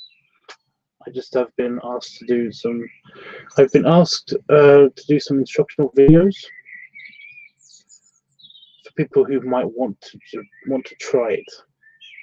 But I'm not going to actively go out and say, you know, you should totally do this. It's totally up to you. Like, the whole reason why I do it is because essentially I really enjoyed the smell of my uncle's pipe.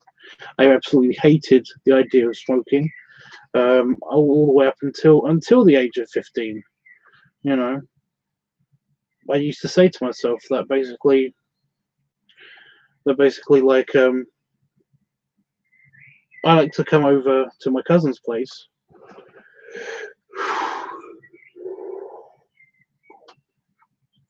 I like to come over to my cousin's place because I enjoy the smell and stuff, you know, and that it would be nice to basically go over there whenever I want to enjoy that smell and stuff. But sometimes my uncle wasn't there, or sometimes he wouldn't be smoking a pipe, or wouldn't have anything, you know. And just like I just figured to myself that I really for the times when I'm not going to my cousins and stuff, I'm basically not going to go. I kind of want to like smell and taste this for myself to try it out, and that's what I did.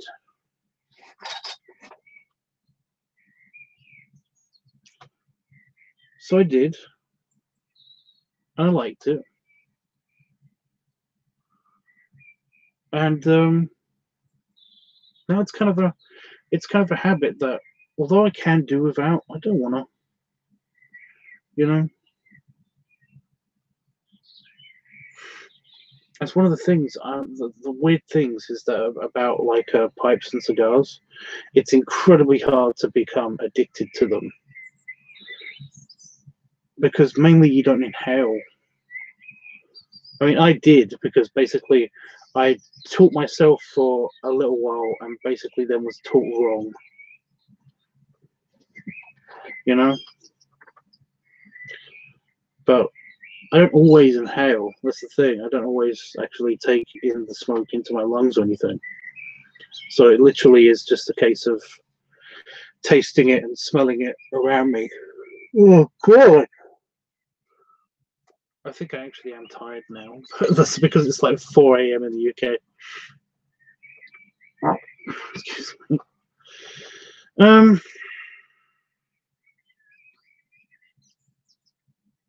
I love my spicy tobacco, says Ken.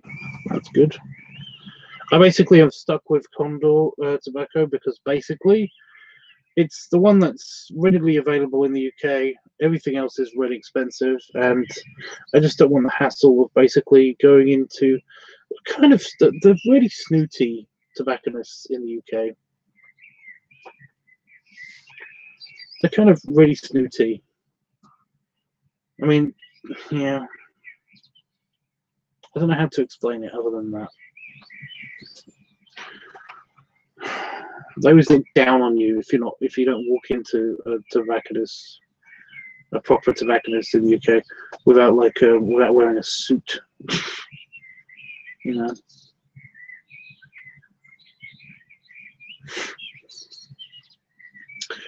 Those birds are loud. They are loud.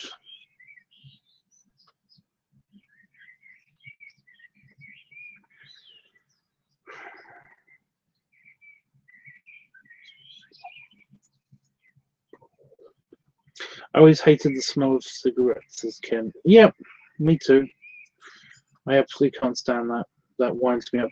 And I always feel slightly hypocritical as well. That's the problem with that though. Because you enjoy pipes and cigars, like, and somebody knows it, and they're a cigarette smoker, they won't give a shit about basically smoking around you. But you always feel kind of like self-conscious and kind of a little bit embarrassed.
Right. Is this working?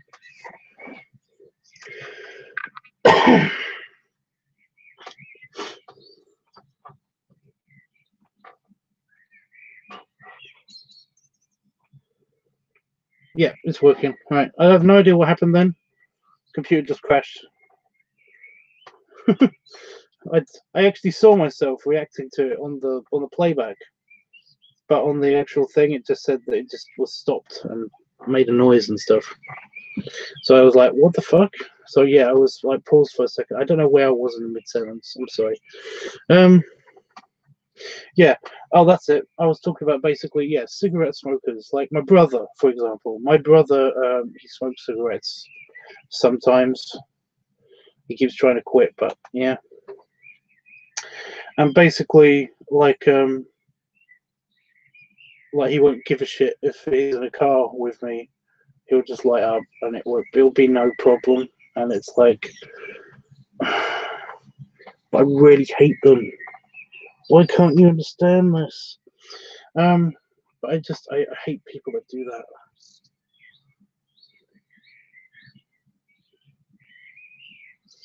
Because it's really not the same. Anyway,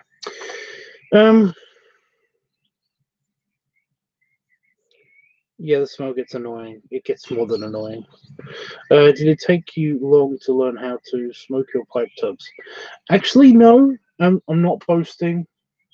I'm not boasting, but essentially, I think it might have had something to do with the fact that I watched my uncle do it a couple of times, and so I know exactly what to do, and kind of like, yeah, I'm not, and more than a couple of times, a couple hundred times probably was the thing. You know, I knew what he was doing. I kind of like I made sure that I was in the right place to actually see what he was doing before I decided that I was actually going to try this. So essentially, I kept putting myself in positions where basically I would be around when he would need to tamp his pipe and relight his pipe. And basically, I watched him do all this stuff. So I think that's what happened when I actually first tried it. I was very nervous. I was more nervous about people seeing me. But what happened was I didn't go into the back garden of my house because that would mean having to go through the entire house and all the locked doors and stuff. What happened was after I stole one of his pipes, essentially, I went into the front garden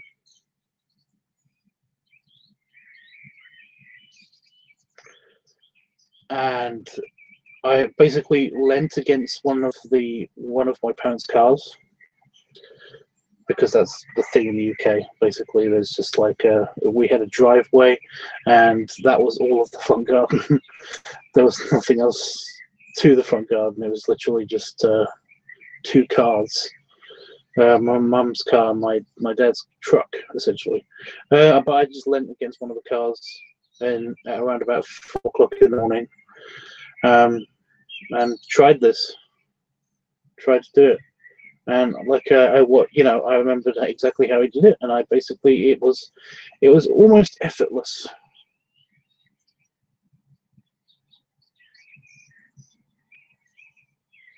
And nobody saw me. I was able to actually genuinely enjoy it. It was quite nice. But no, I was 15. So basically, I did it pretty much exactly how he did it, and it went very smoothly. So yeah. And then the weekend came. I went back to my cousins to play video games.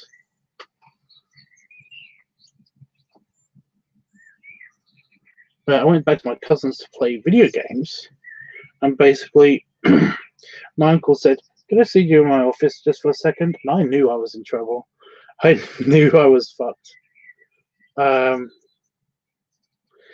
knew I was so fucked, like Jesus. He basically took me over to his shelf, like the cabinet, like because he had one of these glass sliding cabinet things that had all of his pipes behind on the shelf, and he had a lot of them. He basically had a whole like from basically one of these shelves, but a little bit longer, and it was full up with a pipe rack that was 2 rows deep. And basically I took one of his pipes from the back pipe rack behind the other pipe rack, the one that was in the front. And I thought it was very clever, because basically I was like, oh, he'll never miss this. Yeah, he'll never miss this.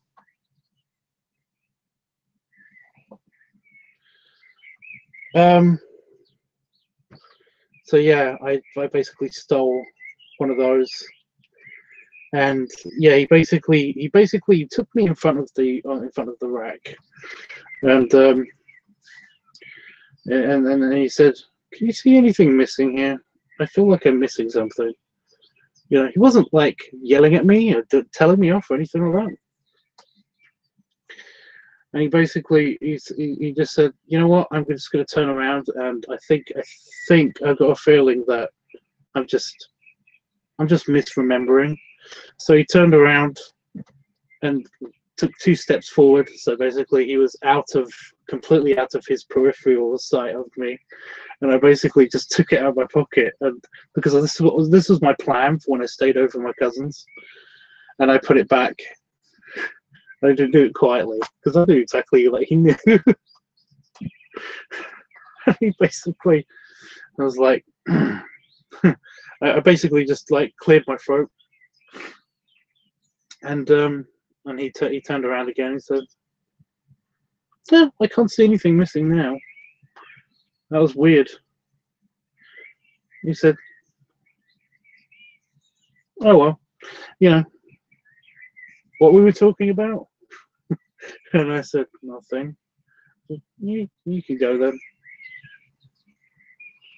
And then just before I actually got to the door, I basically he said to me, "Did you like it?"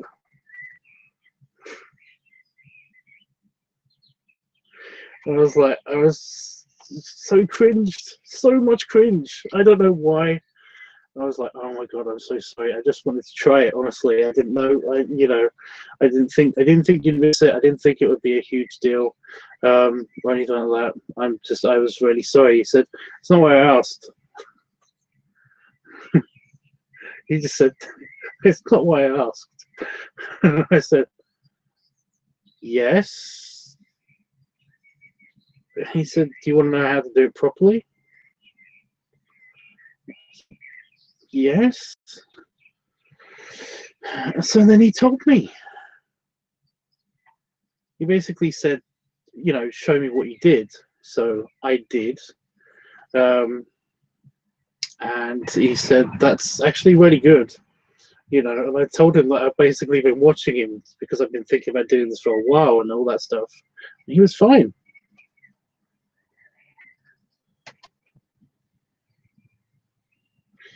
"John, no, it isn't. You should go away."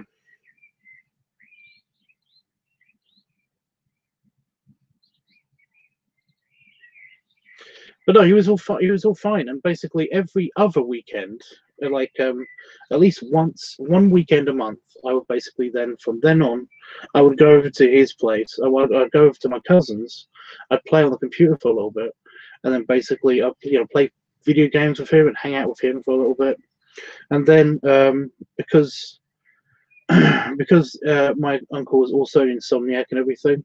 I remember like Saturday nights and Sunday nights before I left, because I'd stay over there. Basically, he would be doing his work on his. He would be doing some work for his week on his computer in his office, and I'd basically be with him playing my Game Boy, while we would. He would occasionally tutor me in how to actually try and enjoy my my pipe and my tobacco, and would basically occasionally even have a cigar or two as well. And yeah, that's where I learned. And then when I was 16, he basically let me have one to basically you know, he selected he let me select one from his pipe cabinet, and I would just enjoy it then.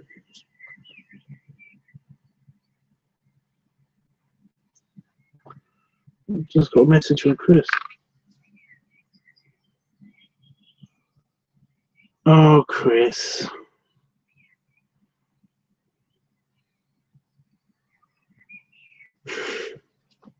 Chris feels guilty because he thinks he made a mess of my live stream. It's fine. He did not. I want to tell him that, but he's. I have to type on this computer. But...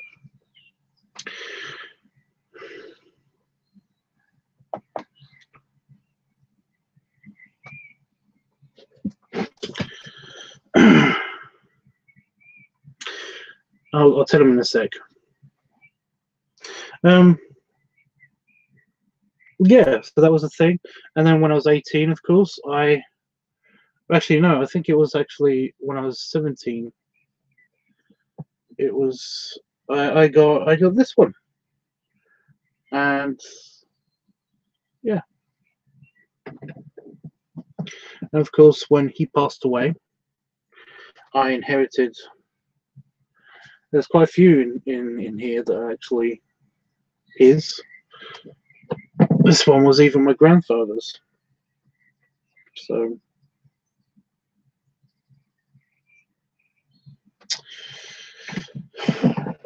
yeah.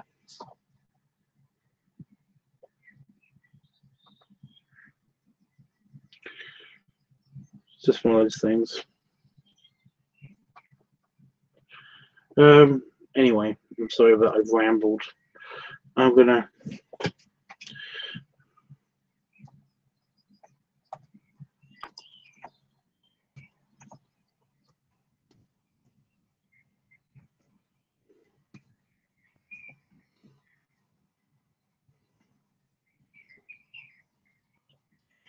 answer Chris.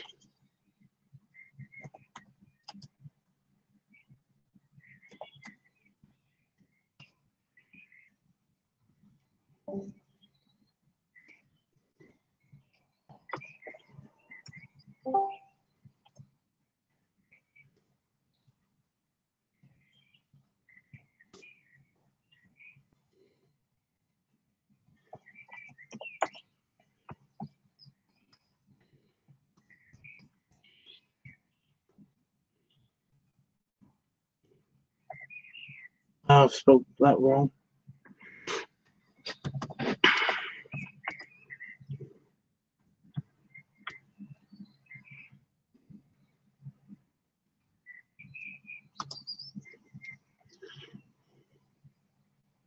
Sorry, I'm trying to do this. I'm trying to just try to answer Chris.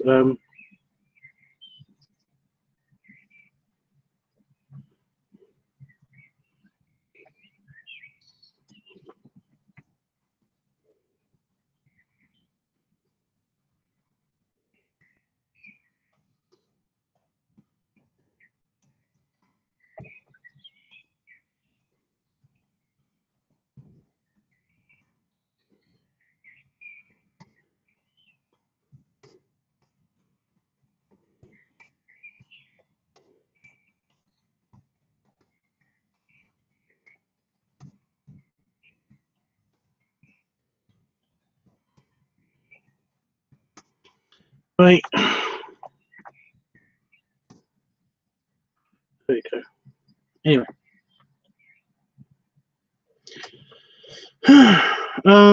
Sorry, I've been I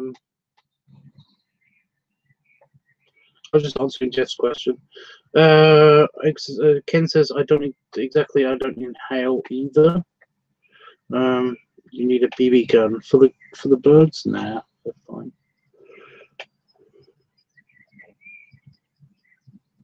Ken says I hate riding with my mum in the car when she smokes her cigarettes. Yeah, I hate that too. Whenever somebody does that. Ken says he's proud of me.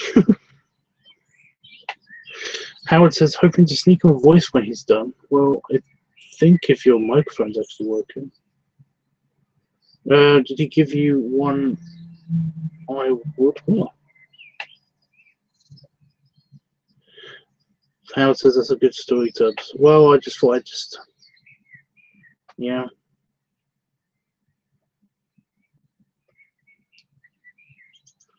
That's great. Your uncle handled that very well. Well, yeah.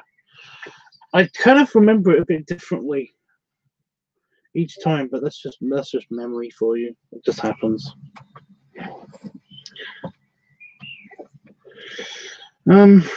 Yeah, memories change over time. John says, "Is this a Christian stream? It was in recommended." No, and like I said, you should go.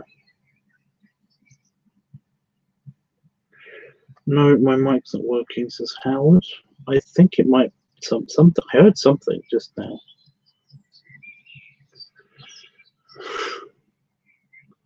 Like I see you. Do you have the Holy Spirit? What the hell is the Holy Spirit? Sorry, I was actually talking to somebody who's a Christian earlier, and basically, yeah, I didn't want to discourage their beliefs and stuff because I know a hell of a lot about Christianity, and stuff. But I might have to if you keep talking. Anyway, I need a new phone, says Howard. Okay. That one's pretty. Ken says, I remember your grandfather's pipe. Yeah. I wish I could. Ah! Well, now it's working.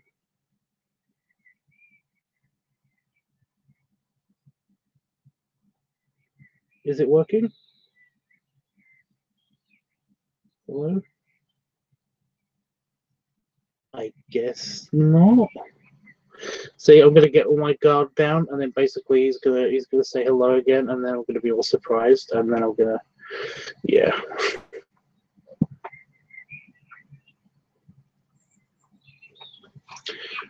Another message from Chris.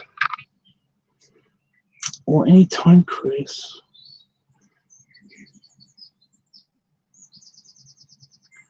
He's just saying thanks. I don't know why he's saying thanks.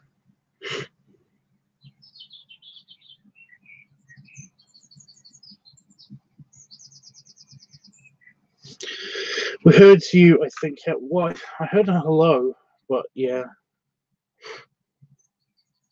So is John Henderson still here? Do you really want to do this, John?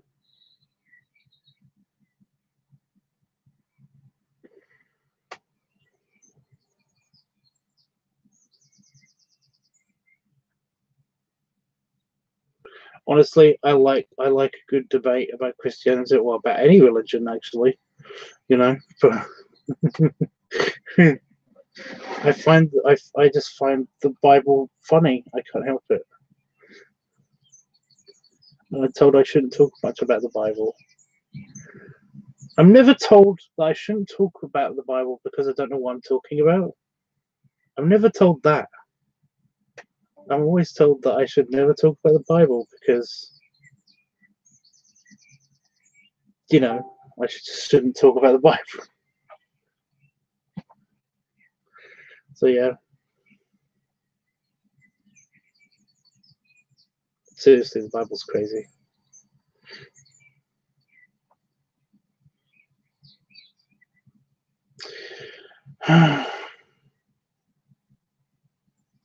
Well, I was gonna go because, like I said, it's like 4:30 in the morning here in the UK. Unless anybody's got anything else that they wanna talk about.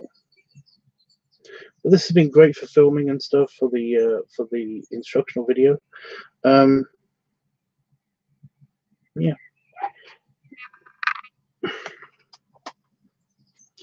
Hopefully I'll be able to do this properly, like tomorrow or the day after. I don't know. I can hear clicking. So I don't know if I should have my guard up. I don't want to be surprised again because I might have to pee.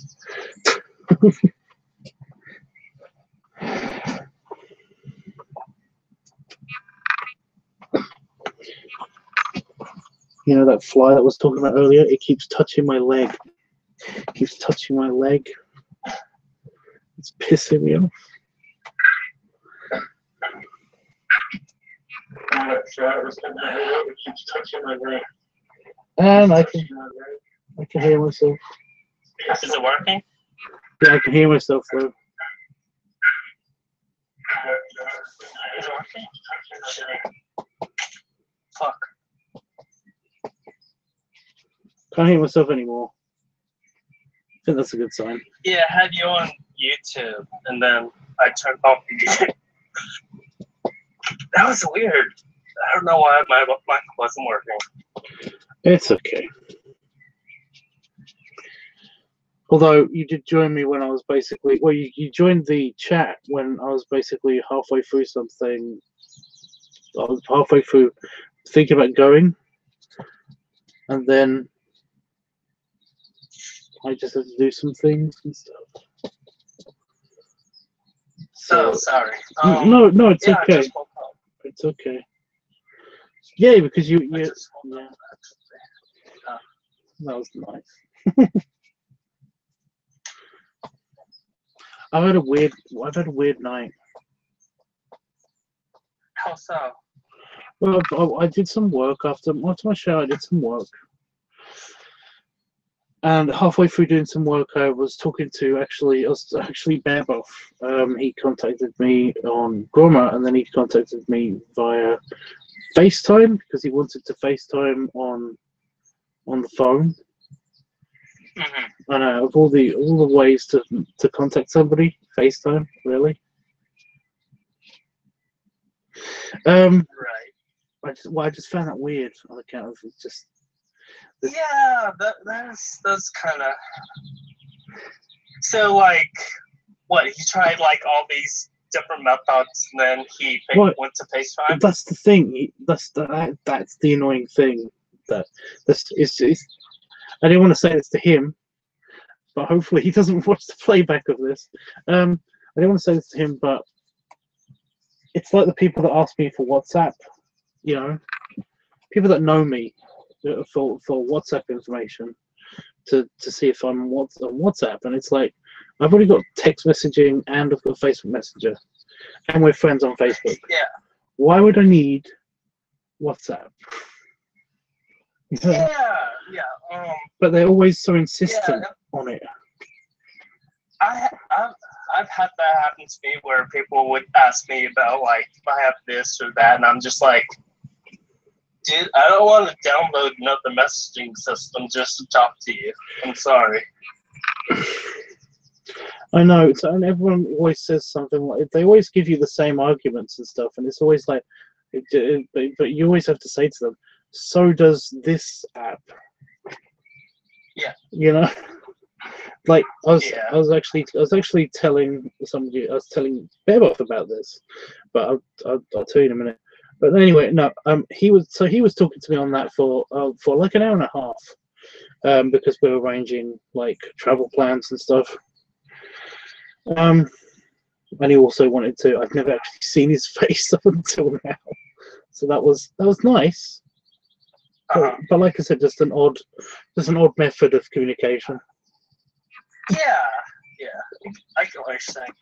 Dang, the mic thing messed up my entrance. I was gonna come on and be all like, "It's Leviosa." So that's funny. No, I would be more infused. I would. I'm seriously really actually tired, but not sleepy tired yet. Just my enthusiasm. Yeah. Just my enthusiasm for some reason just hit rock bottom over the past couple of minutes.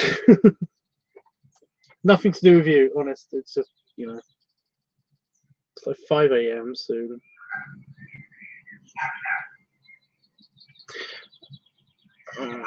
It's Leviosa. Yeah, it's pretty late or early where you are, huh? It's Leviosa. It is Leviosa. No, if you listen to the way that she says it, it's basically the same thing. Yeah, it's the same thing, basically. No, I mean it is literally the same. It's like if you read the subtitles, it literally is just they're the same words but different capitalizations. That's funny. No, it's just that ever since that movie came out, I've been explaining this to like people at school because it's that old. People at school, and then people at college, and then like just people at work. You know, just for years I've been explaining to people that it's the same fucking word. It's literally just emphasizing the wrong different things. Leviosa, not Leviosa, because Levio and Levio is the same thing. Anyway. Yeah. Pretty much. Maybe that's just the way that you have to do it magically, but I don't give a shit. It's the same thing. Anyway, I think it's probably just like the accent or whatever, just the accent on different letters or I don't know. Well, isn't it like I really fucking hate Harry Potter. I honestly do. I don't like it at all. But isn't the whole point of that? I've read the books. I had to. I was a kid. Isn't the whole point of magic in the Harry Potter universe the fact that it's more about the intent and the and the action than it is the actual words? I would have thought so. I don't know. It's the intent of the. I think we're going into this about like the whole science of Harry Potter as well. No, that's what I like. I like the science behind stuff. But that's what I mean, though. It's like it goes magic travels through a person in very specific in a very specific path. It's the intent of the user, you know, the intent of the spell in the brain of the user, of the magic user. Then it's the actions, the way that they hold their wands and their flicking and stuff like that. And the words are basically just directing it that last final bit. Yeah. That's how it works. And that's also how you can use magic without actually using a wand, like Harry does several times. So yeah, it's not actually about the words at all, because like there have been people who can't speak that have basically cast spells, so who cares? Anyway. Because wands are basically a channeling tool, basically. Yeah, that's why they use wands. They're amplification devices for the actual intent. That's how it's written down somewhere. I don't know. Yeah, it's crazy. I don't like Harry Potter. Well, it's just that I tried so hard to maintain my my level of whimsy and wonder whenever I read a new Harry Potter book as they came out. Right. And but there's only so many times that you can read something ridiculous and basically it not grind down. Yeah. My sense of I got pretty damn far though. It wasn't like the Lord of the Rings where basically I threw the book away because I threw the book out the window because I couldn't take any more fucking rhymes and poems and songs about bullshit. What's wrong with the rhymes? What's wrong with the? Did you hate Tom Bombadil? I'm not. There wasn't even a thing about that. That's the thing. There's like one about Tom. There's like a poem about Tom, about him.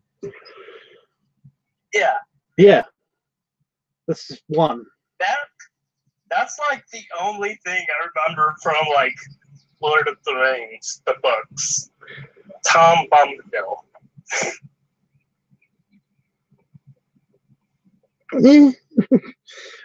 But yeah, like I said, I got pretty freaking far. I got to the part where Harry's feeding Dumbledore out of the that potion that's horrible. The thing that was like, was in book 6.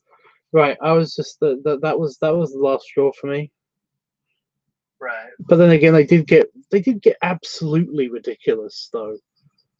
The last 4 books. It was like, we're gonna make you believe, we're gonna build the world and it's gonna be great and it's gonna kind of make sense. But then we're gonna get to a point where you're just gonna have to buy this shit. You're just gonna have to buy the rest of the shit, you know, about the extra craziness, because it doesn't really work here, but we kind of make it work and make it feel like it's a very nice fictional universe. It's going to get super crazy here because we've got a lot of story to get through, and not enough time to set up the extra bullshit that you've got to believe. You know, it's just right. So yeah, I can't take it. They have to explain certain things, and they just don't anymore. They don't bother anymore. So yeah, basically, yeah, I got to that point, and that's when I just I donated my books to my brother, and now my nephews are eventually going to read them.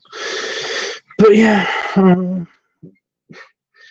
Lord of the Rings is an entirely different story, because basically I did actually enjoy that story up until, well, I did enjoy the story, and I was willing to cope with the broken upness of the books by just so much songs and stories and people sitting around and talking about so much.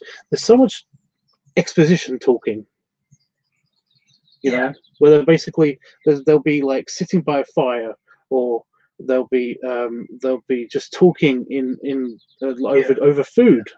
Just there's lots of food. There is. I think probably exposition was probably a large part of the Harry Potter books. There wasn't. I mean, there were like big battle scenes. Oh no. I'm talking about the Lord of the Rings. Oh, okay. I finished talking about Harry Potter. I'm not going to go into it, because basically it is ridiculous. Just it is. It's meant to be ridiculous to a point, but then it expects to be serious, and it can't be. In the Harry Potter universe, you've spent all this time being not serious, and now you expect to be serious. I'm not buying it. I'm not. But no matter how much I protest, do not stop feeding me this magical potion juice stuff. That was it to me. That was it to me. It's like, you're a grown man. You just said these words. You're a grown ass man. Not only that, you're the most powerful wizard in the whole world. Fuck this shit. You could have solved this problem a long time ago. I'm out. I put the book away. But no, when I was talking about like the long exposition stuff, I meant the Lord of the Rings, because not only is there poems and stuff, but they're basically like there's a lot of people telling other people's stories in the book. In the actual book, there's people telling the stories, and it's like, you're in a book. You're in the story. You don't need people to tell people this. You could just write this down as part of the story. But wasn't like Lord of the Rings like is big like or Rowling's big world building thing? Lord of the Rings was Did he have like other stuff written before them? No, not before them. He basically broke out with, well, he did write other things, but nothing that was in the Lord of the Rings universe. And after he made Lord of the Rings, that was his big thing, you know. That was his breakout role, kind of writing.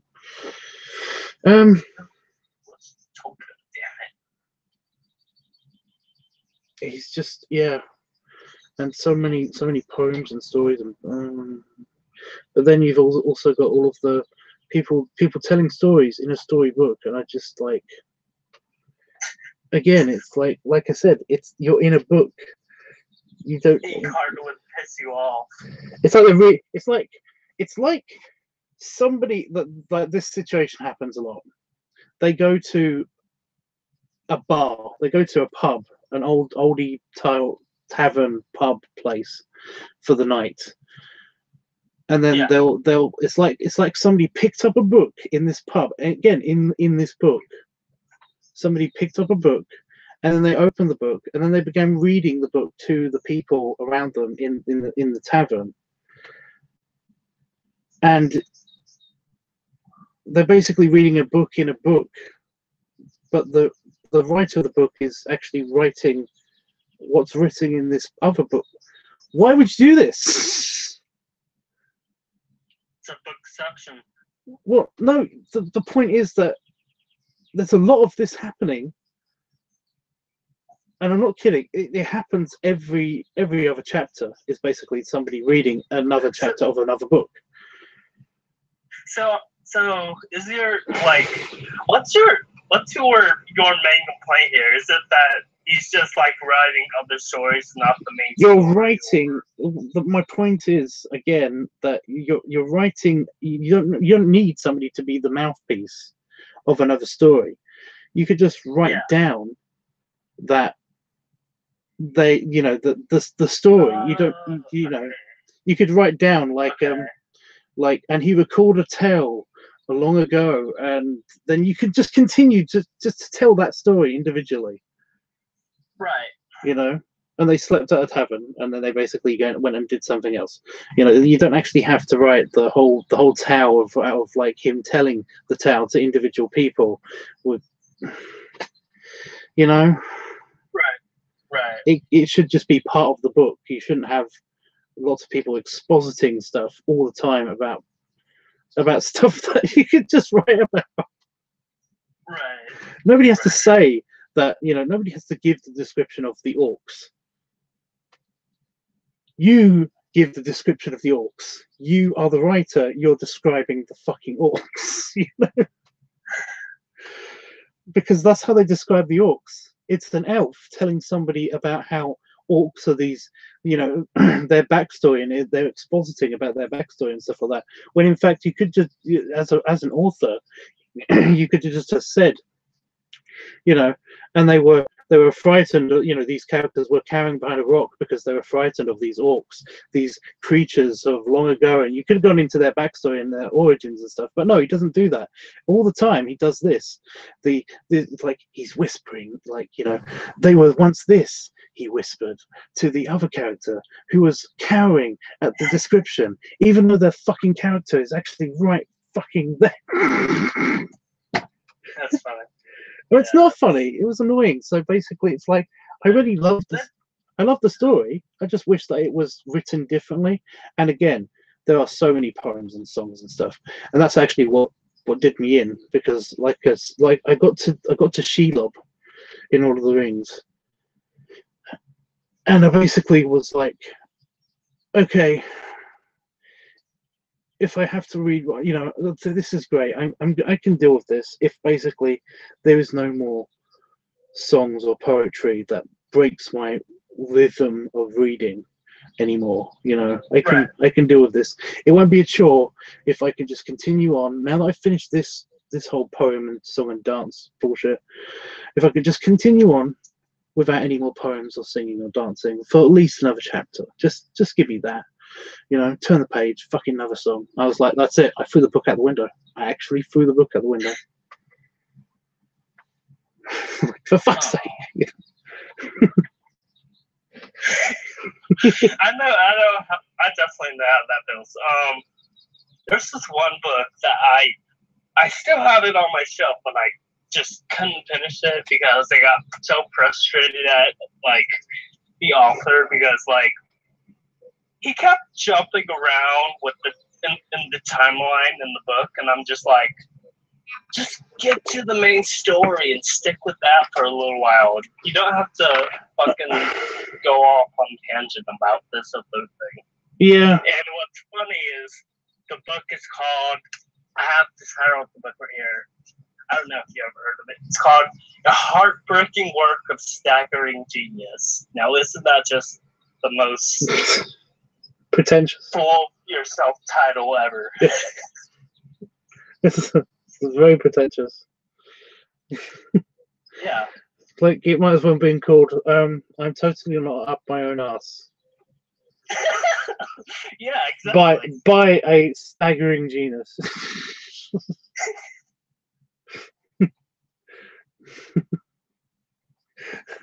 I'm totally not completely full of myself, honest.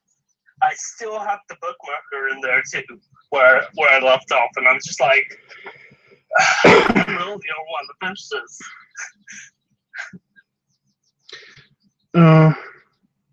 If we're gonna still talk about books, Jesus Christ, is there a book that I read on holiday once? I didn't, because I was compelled to see where this. It's a sci-fi book, and it had some really great ideas in it, but they all went absolutely nowhere. There's like a whole series about like this people that basically before they go on dangerous missions, they clone themselves just in case there was a thing. And you think this plot point is going to go somewhere in the overarching story. It doesn't. There's a whole. It basically just ends. It's like, oh, I didn't need my clone. This is a whole thing after all, because it's like, oh no, the main character, she's going to be squished, and then it's like, no, I'm fine. It's like, are you really? You're holding up like 4 tons there. I know, right? It's a really cool mech suit that we're not going to mention again, that I'm actually in. I'm not kidding. The entire time they kept having these like great world building, and then going somewhere else. Then what was the point of building that world or using this story line? Yeah. See what I mean? They kept bringing up lots of really good ideas, and then them going absolutely no. That's like one of the rules of writing. Like, that's actually breaking a rule of writing. If you bring something up, then it has to appear later on in the story. It has to be useful. Exactly. That's what I meant. That's what I meant. Like, if you bring someone up, if you draw attention to something so much, and it's a really good idea, then you have to use it later because it's a really, it's obviously important. So yeah, it actually has a name. Like, there's an actual name for that, and I forgot what the name of like the rule was, but yeah. Because it basically was like I said, I read through the entire thing because I was just wondering where the hell it was actually going to go. I was all excited because like I said, at the beginning of the book, they set up this cloning thing. So I thought to myself, oh, it's going to be a huge twist. He's dropping all of these other storylines because he wants to go with his original cloning thing. So I kept thinking, she's totally going to die. She's not going to make it. Her clone is there. Her backup clone person is there. This is where we're going to actually leave off the story. Now. It's like it got to the end. It's like I was like, is it in another book? And I searched for the author, and basically that was the only sci-fi thing that he did. Oh my gosh! I know. He made lots of fairy tale books, but I never. It's so good, to be honest, because it's like. So she's queen. She ends up being like queen of this giant like generational spaceship thing. Mm-hmm. And that's a happy ending. It's like, so what about this clone? Anybody know? Anybody care about this clone? could just imagine you being in the background, just being all like, whenever they're all celebrating you, it's just like, okay, so we're not going to talk about this thing over here. You remember this thing that we brought up, like, way back in the beginning? It's not just that. There was other things in it. I really wanted to know what the hell was going on with the overarching story as well, you know. And the overarching story is not bad. It's just that, like I said, he keeps bringing up stuff that you think is going to be used later, and it just all of it goes nowhere. So she keeps being in peril, and maybe that's the whole point of that clone. Maybe that was the whole point, is to make you think that she's gonna die. This is it. She's totally gonna die. Maybe that's the whole twist after all. This clone thing is bullshit. Like she just got released into a vacuum in space, and I'm like, oh, this is it. This is it. She's gonna wake up in a clone body or whatever. You know, this is it. I'm waiting for it. No. She basically fell from one airlock to another, and I was like,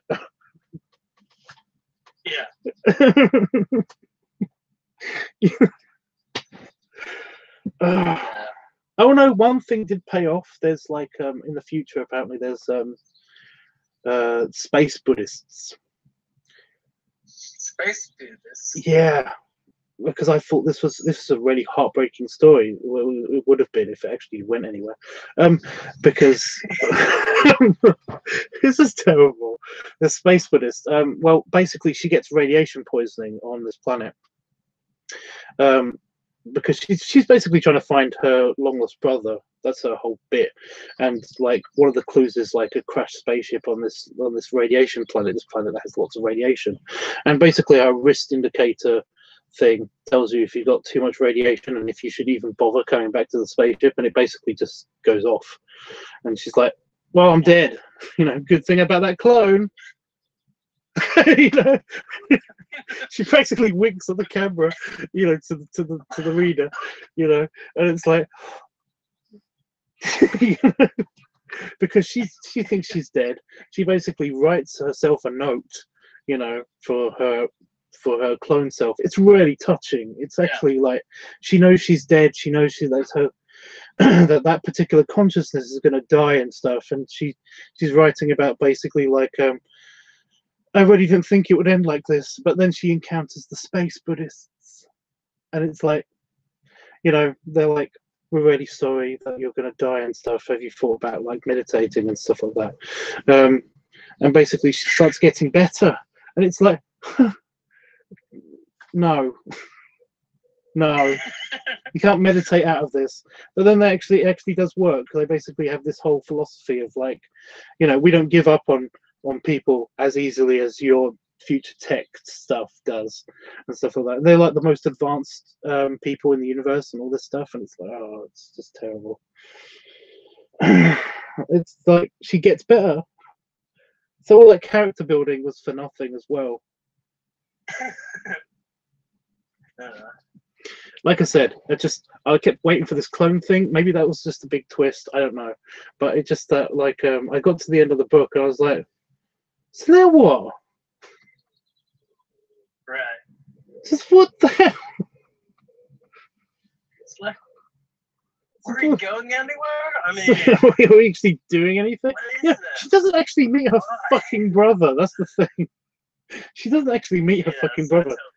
It is actually a big to be continued story. You know, she's space queen of this generational ship, but the generational ship ends up. The whole point is that she's happy because, like, her future generations are going to meet up with her brother's future generations, and they're going to have like one big civilization together or go to war or something. And it's like all musing and drifting to the future, and it's all this like, it's really, really nice last chapter about what could be. But at the same time, I'm reading this thing and thinking to myself, and then they're gonna wake up the clone of her, because they never actually say that they're doing anything with that clone. So like I said, I looked for the author later to find out if he actually wrote another story. Like, you know, if this particular character is just you know, this was a series of books all about the clones of this woman, but it wasn't. It was, like I said, it was a one-off. So yeah, I'm sorry. I've talked about this for so long. I'm sorry. I can't remember the name of the fucking book as well. I've been trying to do that. That's one of the things I've been stalling because I'm waiting for the guy in the back of my head that's looking through the cards of all the books I've read and trying to find, is this it? I don't know. It's not coming up. It's really Have not. You read the Dark Tower series? No. Actually, that one's actually a good series if you like dark fantasy and stuff like that. It's Stephen King. Yeah. He's got a formula. Yeah, he does basically. Well, I don't like it. I can predict bullshit from miles away. Well, here's the thing. Like, Dark Tower was his only dark fantasy series, and like it's not horror, but it's like it has a really cool way of like just going about things that I don't know, but a lot of it isn't like really. I don't know. You could be either or on it because a lot of it is left up unexplained as to why there are doors just like opening different places and why he's chasing after like a tower.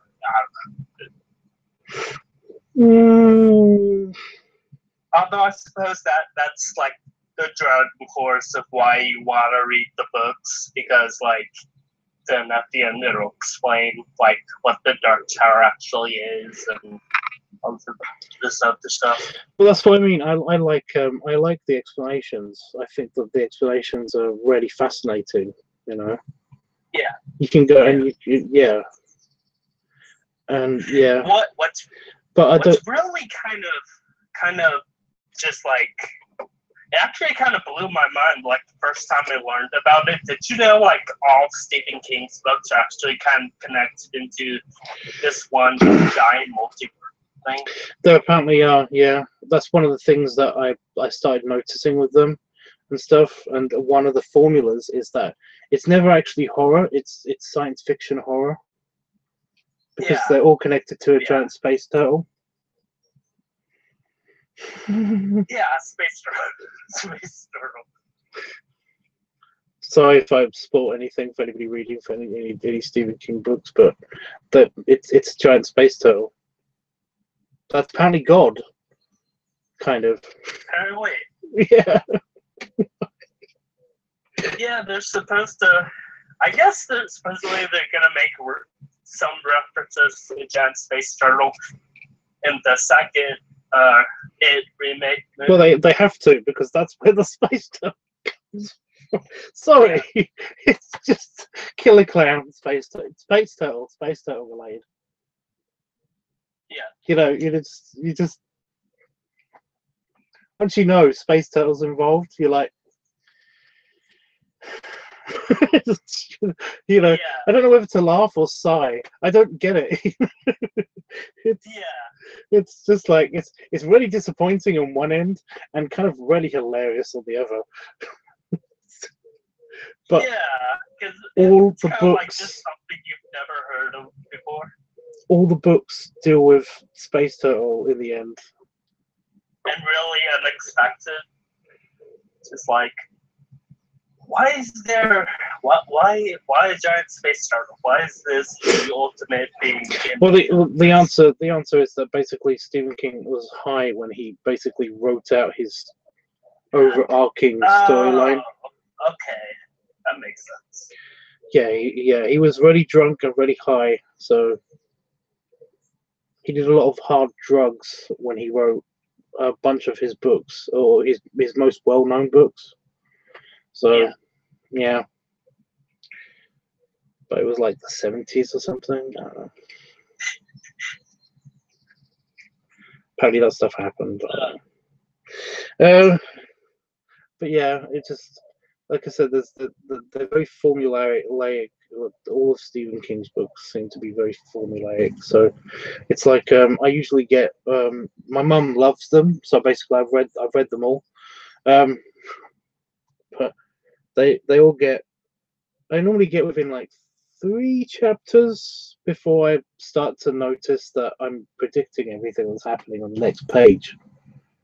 Yeah. You know, I stop getting the and get more of the when I'm reading stuff. You can actually audibly hear it, you know, sometimes.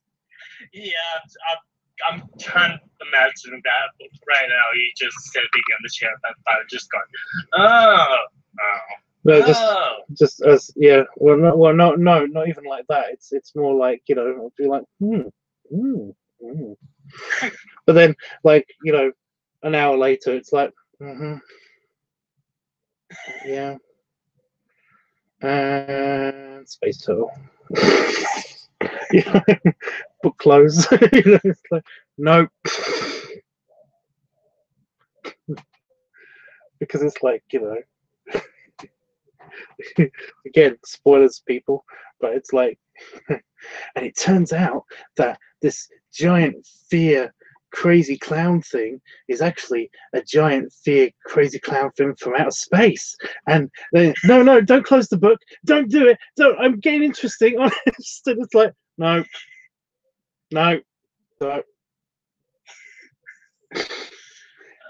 And throw over my shoulder, I'm not doing this anymore. Sorry. And the Tommyknockers are actually this alien program from outer space. Oh no, Space Turtle, no. It turns out The Shining was actually a radio transmission from outer space again. I'm not doing it. Yeah, psychic radio transmission from outer space. It's just right. If I just take apart my chair and hit him hard enough, maybe he'll write something that's not about giant space turtles. You know, it's like I'm being made to read this now. I stopped getting, again, 3rd or 4th chapter in the Stephen King book. I'm just like, right, I'm being made to read this now. I'm not reading this for fun anymore. I kind of have to figure out what's going on now. And then I get to the 10th, 12th, 13th chapter. And by that time, I'm like, and now I really just don't want to keep going. Because again, you're waiting for the space turtle. You're waiting.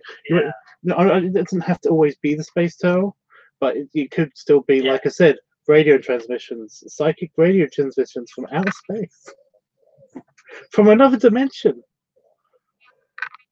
Yeah. Under the ground from a giant spaceship that wants people to be crazy. King multiverse. So you know there's always a giant space turtle who's going to be the balancing act of everything that's happening that's bad in the world. So. No, Tubbs, you're going to need something harder. Well, I just meant any blunt object, Panda Fox. Honestly. Yeah, just a giant boulder.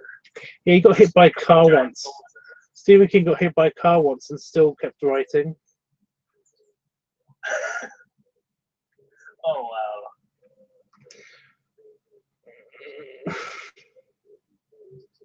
It's just painful.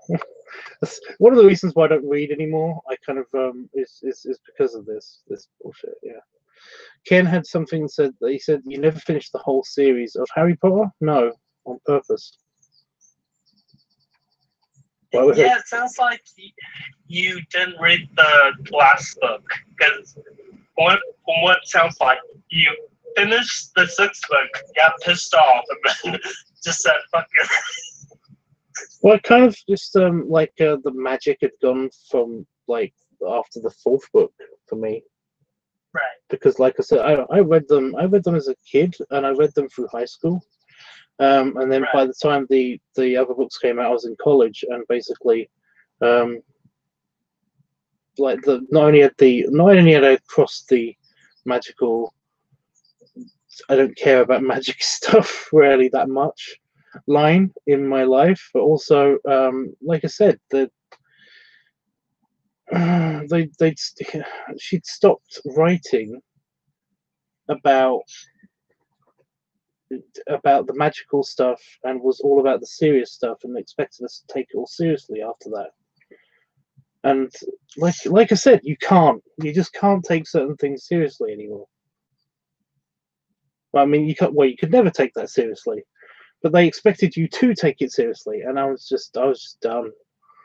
It was just like, it was not working. Yeah.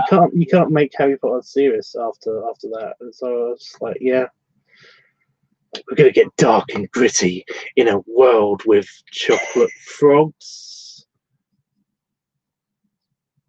No. You can't get dark and gritty when there's a chocolate frog just like jumping around the table of the meeting that you're having to plot against overthrowing wizarding government. I think whenever Rowling was writing upstairs, she's just in a really weird place in her life, I think, probably. And that's probably why it just has kind of a bipolar feeling to it, I guess. I don't know. Apparently she's not a great person.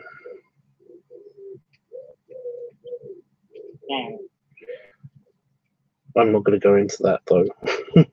Well, I don't know. I haven't been able to form a complete opinion about that because I keep hearing conflicting reports. You know, some people say that she's actually a lovely person and stuff, but some people say that she is, you know, and she does donate to charity, and she basically, you know, she has had a little bit of a, I don't want to say a bit of a rough life because this is the conflicting reports bit. Her past has basically been very sketchy. You know, she said that she's had it rough and stuff like that, and that she was penniless and stuff like that. And she wrote most of the first Harry Potter books on a train and stuff like that. And it's like, okay, but it's just that people, there are records of you being in work. There are records of you being happily married. There are records of you basically having lots of money. I can't buy it. I'm sorry. There's evidence. There's too much evidence in the way for you to actually try to pull off the I was broke on a train going to a house that I possibly was going to lose. And it's like, I can't buy it. Plus, she's just a super SJW person recently who randomly called out PewDiePie for being a trash human being. There's been a whole bunch of different stuff going on around about YouTubers and just. Yeah. I tend to stay away from like all the news and all that just because I'm really not interested in hearing about like how one guy is doing who I'm not particularly interested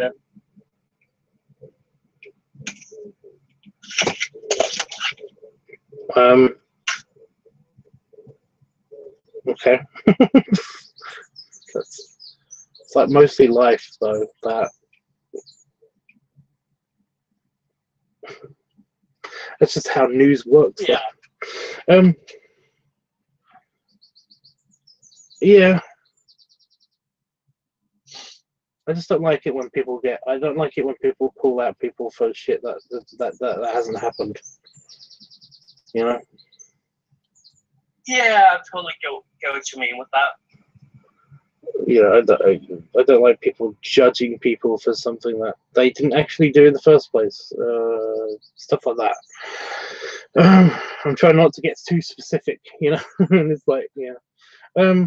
But it wasn't just that. It's just that she doesn't know this person. She doesn't know this person, and yet she basically like calls him a name, calls this person a name, and says that anybody that follows them, watches them, does anything for them, in any way to support them is basically stupid. It's like, yeah. Anyway, that's where we would. I don't get people who go out their way to ruin another person's life. Just like, are you really gonna just do that? I mean, that's like making sense. Why are you like so involved with what they're doing? I just, yeah, I don't like the drama thing in the first place.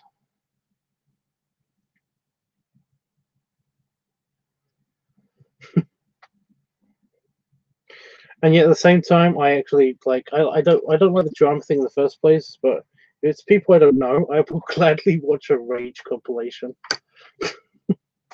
I don't know why. I like watching that stuff. I have no idea why.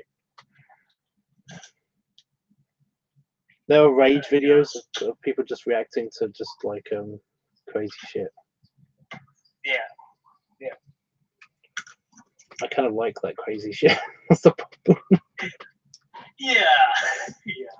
I think it might be because it's like it's essentially entertainment, because it's basically like watching TV.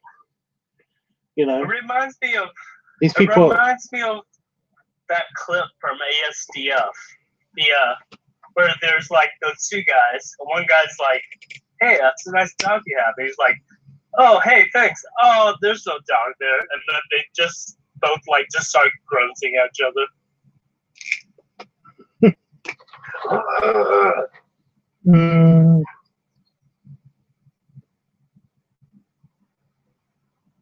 Like the whole rage thing you were talking about.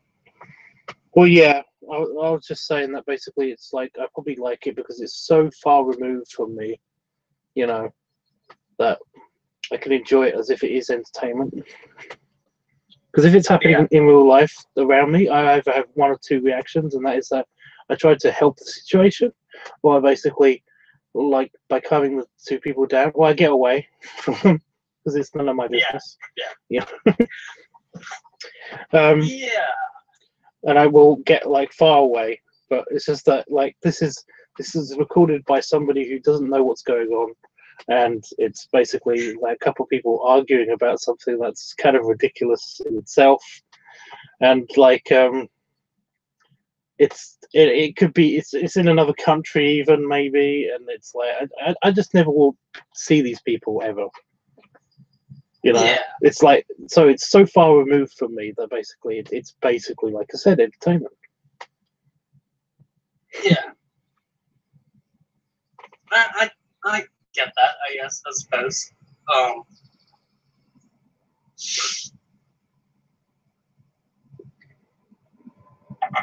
don't know. I'm punching your salad. Sorry. What?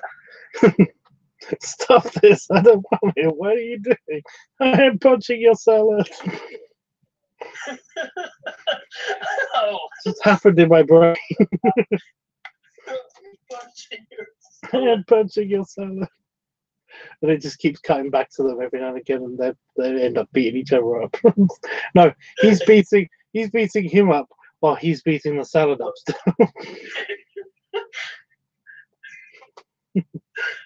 Oh gosh.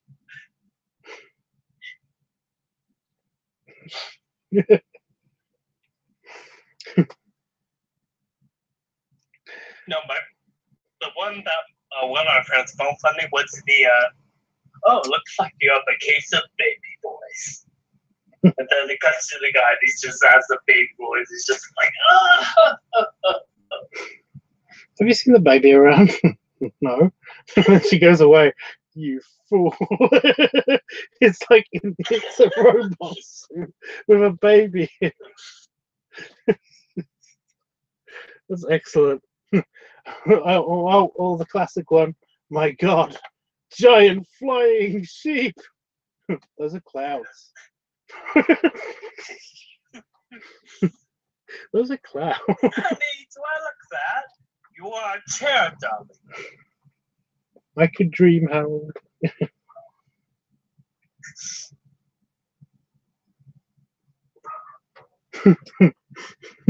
I just love the. I love the perspective one. That was great. Yeah, the when he throws the ball to the kid. Yeah. And basically, Yeah. it's just Oh, okay. it's just it's a giant ball.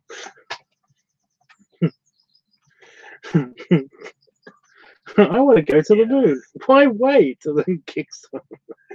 Why wait? I grew up. I want to go to the moon. Why wait? It's so romantic out here. It's just you, me, and the moon.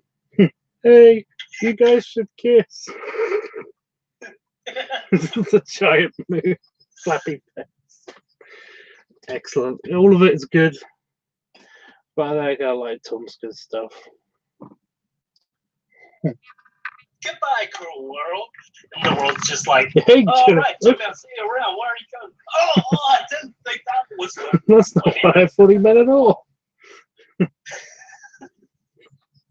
Here comes the airplane.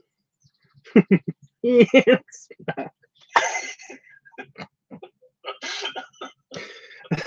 That's terrible. That's awful. A lot of it is just like shock value comedy, basically.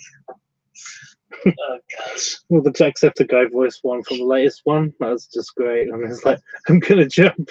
He's like, no, wait. And he gets the camera out. Okay. Hey, check out my new camera. Bang. Oh wait, this is the camera. It's like that. Oh gosh. I'm trying to think of. There's a very specific one that's like super funny that I absolutely love, but I think. Get your nose. Look out, just got nose. Yeah.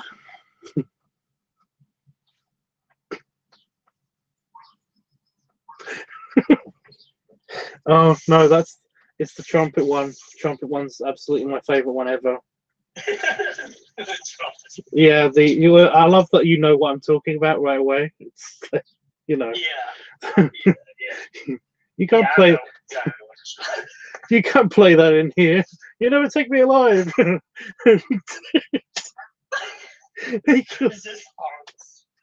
Oh no, no. I don't care if I'm going to get a copyright strike for this. This is just too good. I've got to find it now.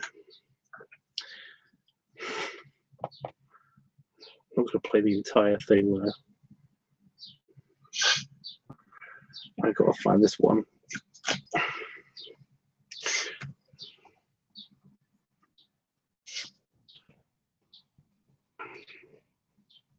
Oh gosh, the bulk is really bad right now. Filming all of these afternoon. What's that? The bulk. You know about the bulk? I don't know what that means. So Hawaii has this thing called the bulk, and basically what it is, it's like the volcanoes around us. They're like. They kind of produce a little bit of air pollution, and they kind of just. I don't think Oahu has any active volcanoes, but like neighboring islands, like the volcanoes from there will like push their like whatever they're releasing in the air toward us. So. Are you watching YouTube right now? Yeah. Are you watching the stream? Yeah, I'm looking at the stream. Okay, one sec. Just yeah. Okay.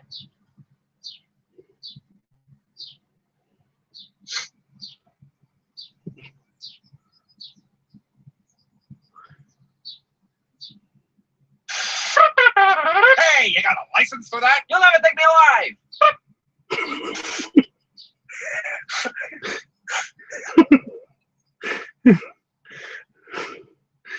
Yeah, it's just it's too good. And there's another. I love that. That's my absolute favorite ever.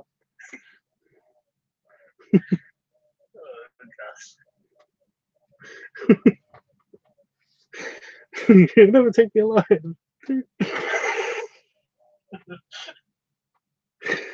Okay, sorry. So it's like the Volk. I just realized that's. Is it the Volk? Volk. The Volk. V-O-G. The Volk. Yes. Vlug. The Vlug? No. The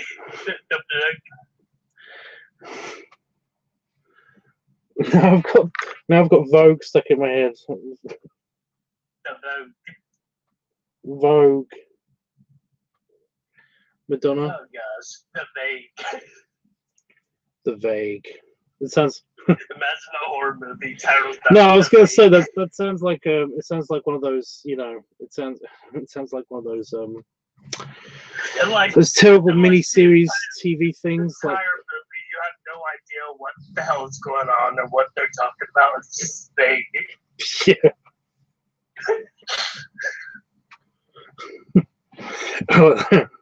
My God, maybe. It's like everyone's agnostic. You know? It looks like he could have killed himself. How did he do it? No one knows. Like, oh, where's the body? It's like over there. Well, how far? A little while that way. So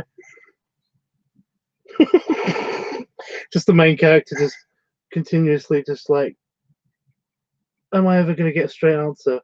Maybe. This detective is just like, no, he's the vague, you know. And then like it shows like the body part, or you have no idea if it's the body part or not because it's totally indistinguishable from like anything else.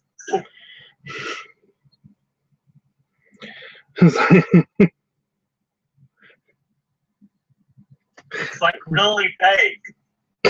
It's really vague. It's really vague.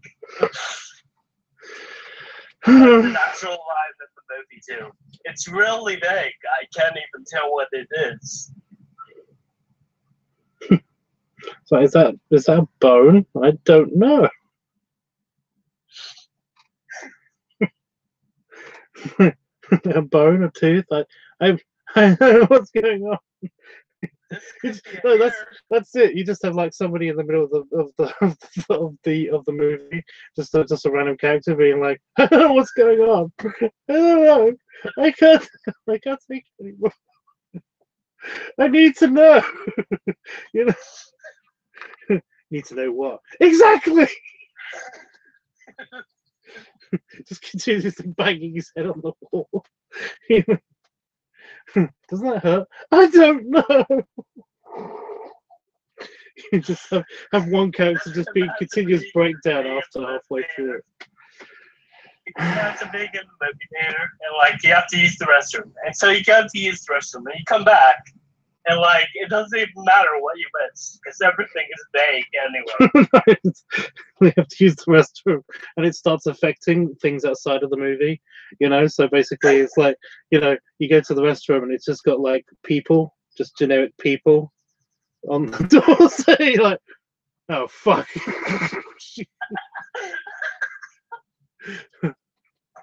You know, everything becomes indistinguishable from other things.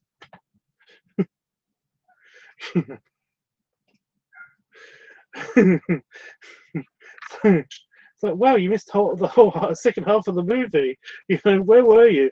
I went to get a soda, but I couldn't figure out what I wanted. Just go to, you look at the soda machine, and it's like, well, it can't be that hard to decide. Oh, and it's like nothing's labeled. Ah! Or they're all just like labeled some like names you've never heard of before. Yeah. And like It's just exact change and everything. You just pull out your pocket, and it's like, oh my god, it's affecting me too. It's just a bunch of random round circles of different colours. They're more blank. And you're like, no. No.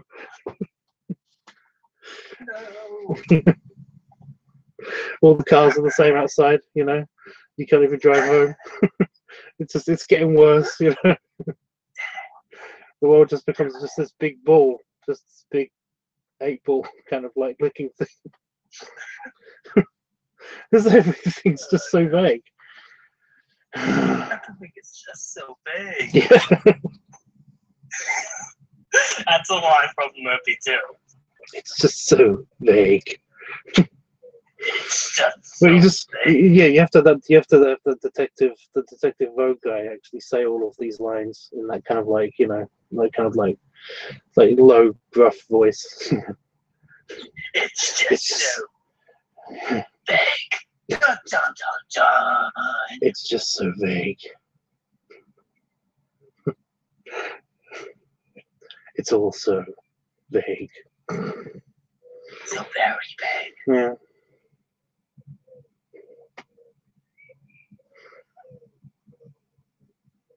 I'm trying to think of more bits of this, but I think I've destroyed the planet already, so I can't really do that.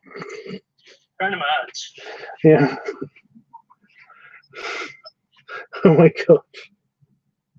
It's this does sound like a Tomska sketch. That's what I mean. It's really weird. Yeah, kind of. Well, it sounds like it's very much. It's very in keeping with kind of like the What Happened sketch. Have you ever seen that? I don't think I have. Oh, it's so good. I don't really want to. I don't want to spoil it. It's just so good. Just go to the guy who makes the ASD, you know, those original movies, the original ones, and it's like all the way. It's really old. That's the problem. You might have to scroll through hundreds of videos to get to it. You probably won't. But it's just called What Happened. And it's just it's really good. It's the thumbnail should be of police officers. Oh fuck it! I'll do the beginning bits of the sketch. But basically, there's a crime scene, and there's like a dead body, and there's a gun on the floor, and like one of the cops is actually, there's a cop on the scene, and he's basically just writing down some notes and stuff, and then somebody comes up to him and goes, "So what happened?" And basically he says, "Well, he took this gun and he put it to his head, and he he shoots himself." And he's like, "Oh my god!" You know. And then there's a policeman, another cop comes in from outside, and he's like, "Oh my god, what happened?" And he's like, "Well, it looks like he took the gun and he shoots himself." And it just continues. But it's so good that just the whole sketch is brilliant. I kind of really want to play it now, but I don't know how much, because I want to enjoy it again. Did you see that? What was it? I can't remember what it was called now. The something motor with the extremely inefficient weapon. I think somebody told me about this, so like it might have been you. Yeah, I did. Oh. No, I didn't see that. What's it about? I think you'll enjoy that one. The horribly slow motor with the extremely inefficient weapon. And it's by Richard Gale Films. I was sorting the kids' stuff and decided to create a scrapbook. Sorry, Now this is a trailer. crazy. Just you. Right. I don't know if I'm going to get into super trouble. Oh. I don't think I will. I just want to experience this with people. No, damn it! I just want to experience this with people. I just clicked on the same thing that I clicked on earlier. I want to show this. I want to spread this throughout the world. Right. And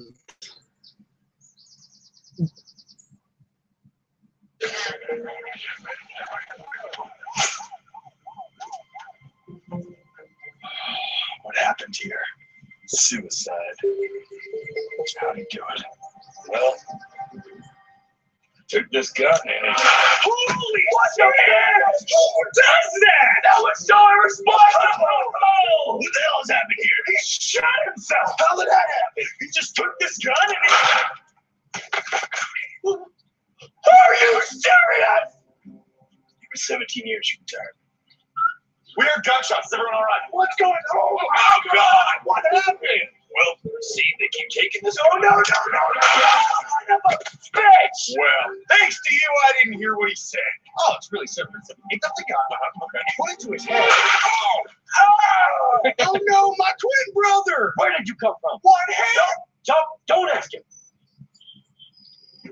What happened? Listen, yeah. I picked up the gun like this. Okay, I put the gun to his head with a pillow like this. with a pillow? Oh my God! Oh no! My twin brother! Why are so many you twins? Nepotism! So what happened? Well, he picked up the gun, and then he put it to his head. No, that's not right. He... I hate this job. No, it gets better.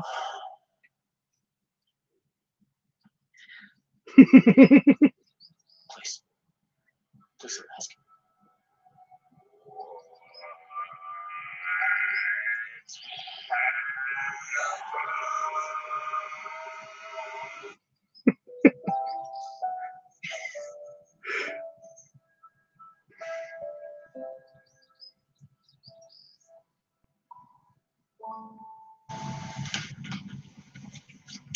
What happened to Daddy? Well, honey.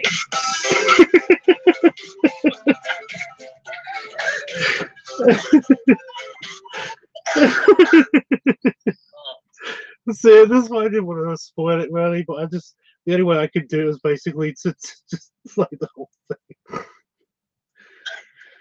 thing. What happened to Daddy? Well, honey.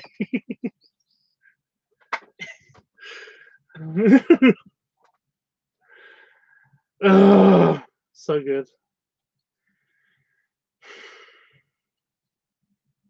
Yeah, Jeffrey's weird himself now, I think.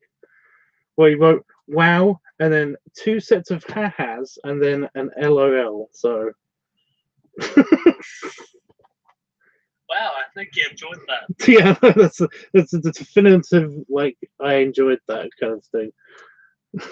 Yeah. I just love the whole premise of it. It's hysterical, and the fact that he's in the room by himself and then somebody else. Oh gosh. No, So- what really got me was the cop at the end. He just like had this really sinister smile. Yeah. I think that's one of the things that just gets me so much. He's just at the door, and he doesn't even turn around. He knows that he's there. That's hysterical. I like the. I like the one of the twins that is like, you know, who's whispering. Well, he took this gun and he put it like this with a pillow. It's like, and he just uses that like that's gonna help it. it's like he's trying to explain quietly, so it all makes sense in his head. It makes sense. I'm trying to do this as quiet as possible, because I don't want him to figure out that I asked him what happened. You know. So, That's funny. well, he took this gun and no, that ain't right. I just like how long they continue on with this whole prospect. Yeah. Yeah. Oh, I like that. It's 10 years later.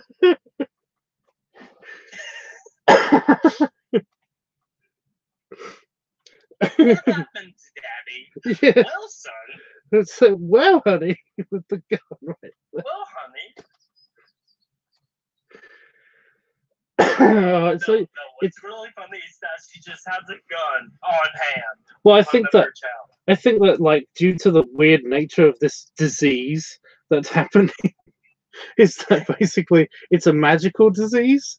No matter what, if somebody asks somebody what happened in this, whatever that was, that basically a gun would just appear in their hand, or they would pick one up from near. Yeah, From nearby. just if a gun Just happens to be actively go nearby. out. Yeah, if there's no gun in the room in the immediate vicinity, then like logic dictates that it would just the probability of the gun being in her hand would increase somehow. So, what was the name of the thing that you were telling me? The horribly slow murderer with the extremely inefficient weapon.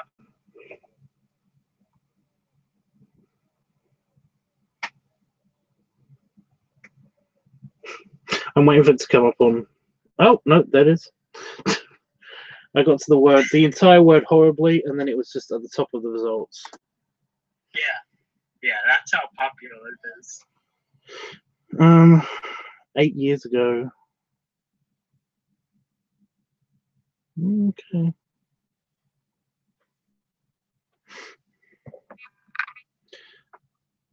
Terrifying Noise from the Pistols Association. Take seconds. Is it? Others take minutes. Some Which goes to I can't. This is the. It sounds like it. Okay.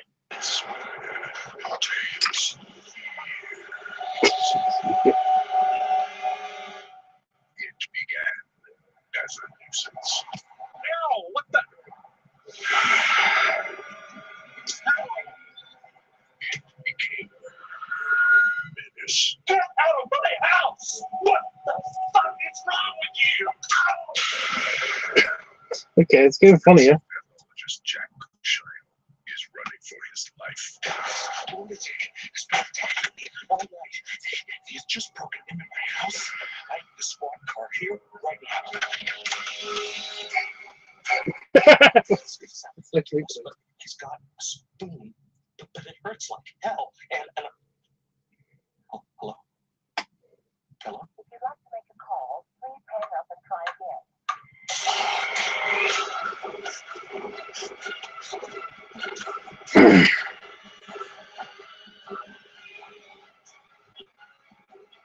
Would it even be possible? Been attacking me with a spoon.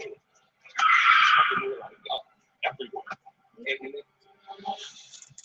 And spoon? Well, I just want my life back.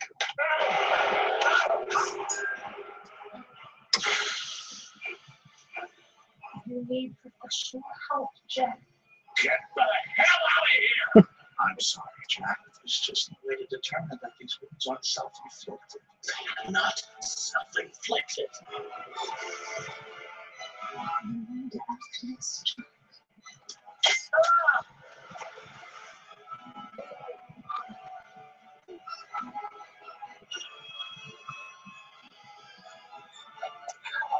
Get away from me!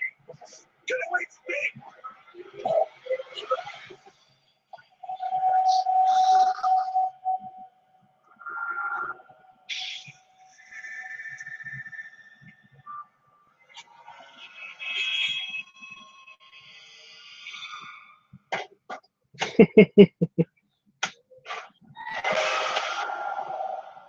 I've traveled 10,000 miles.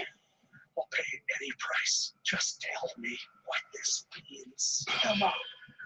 Taking massage. Nothing gets through. Taking massage. Taking massage will never stop until you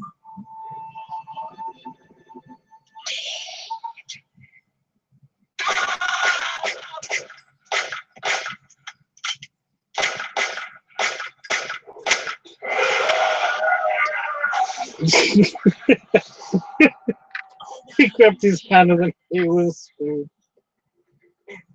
To the end of the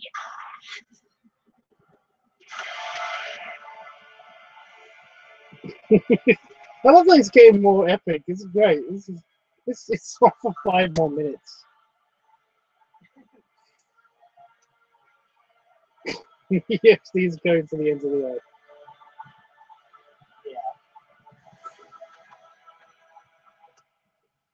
What would you do?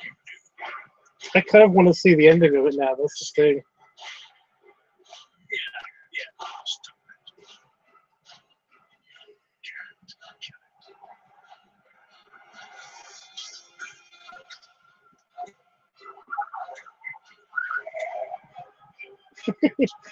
His car with the spoon.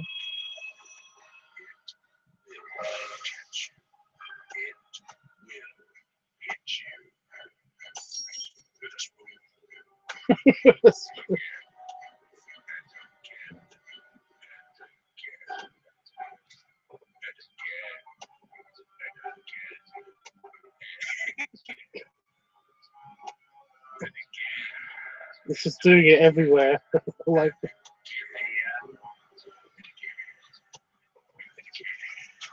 he's drowning with the spoon. Yeah.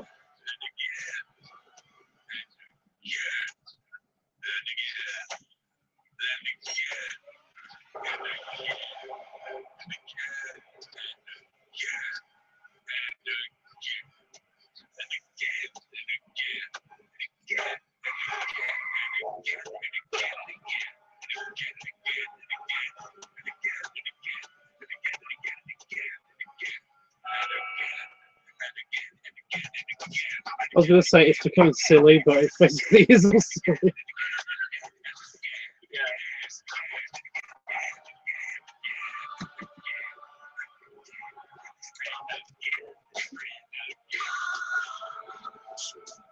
thunders down with relentless, merciless, soul-shattering fury, pounding and pounding and pounding subtle soft spots into your skull till it cracks. Feel like I'm losing my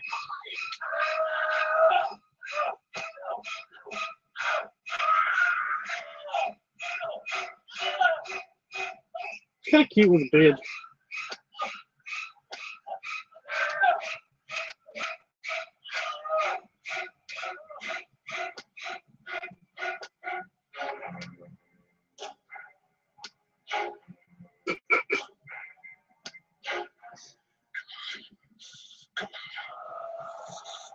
motherfucker.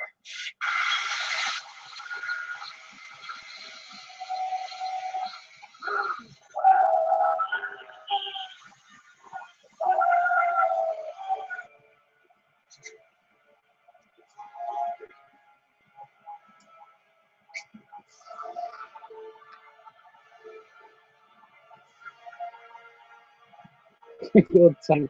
Ralph is doing.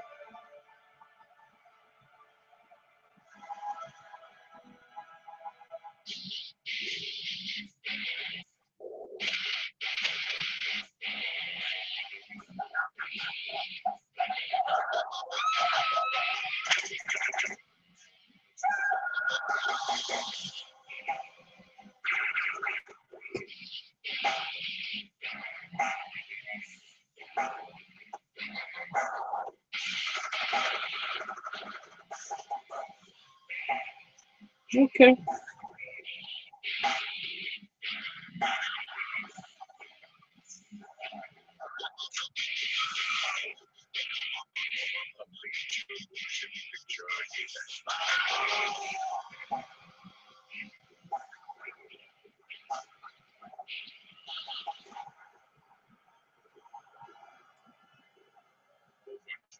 Years in the making. Filmed on 5 continents. With a running time of over 9 hours. Perhaps the most relentless in the history of cinema.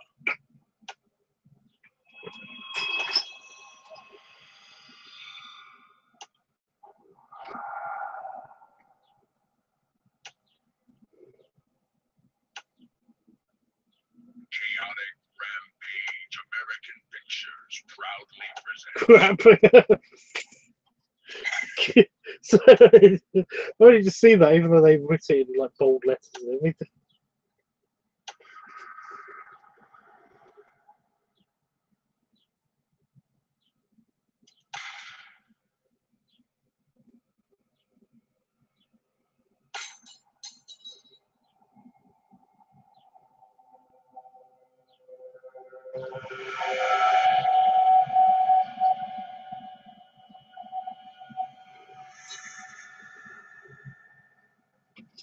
So what caused it? Well, I kind of want to see like an actual movie, just so I can see what caused it. Like he's got more spoons, even though that one broke. But, yeah.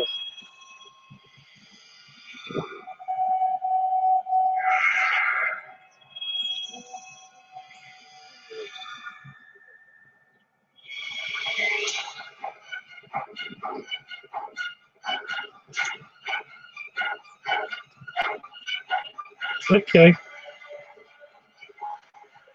Is it like an after trailer?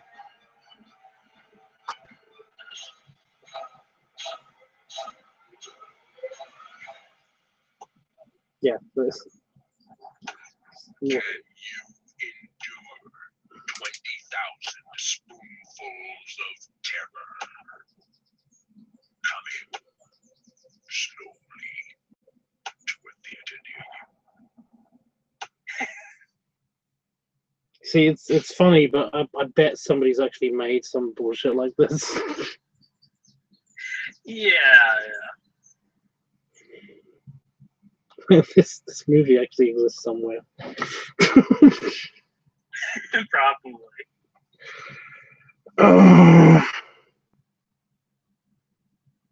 Oh my god, it's 6 a.m.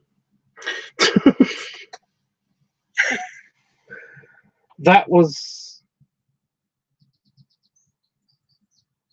That was funny. I just, yeah. I did love that, I basically. didn't realize how long it was. It was 10 minutes! Yeah. I've got I to don't remember it being that long. just it was 10 minutes. Maybe you saw like a quick clip of it or something, not the original. I don't know.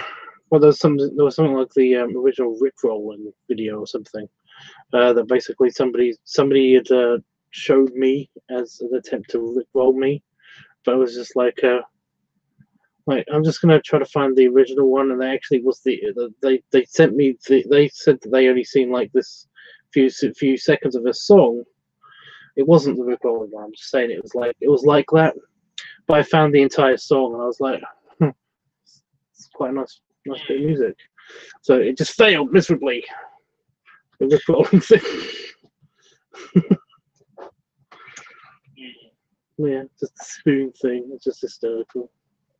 I kind of thought like because isn't there a joke in like Prince of Thieves or something with the, you know, I'm gonna carve his heart out with a spoon, and somebody says, why a spoon? Why not a knife? And it's like, because it will hurt more, you idiot.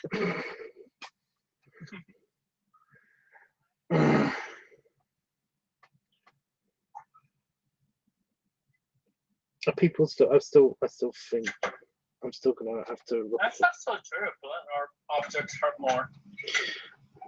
That's I think that was the point. Yeah.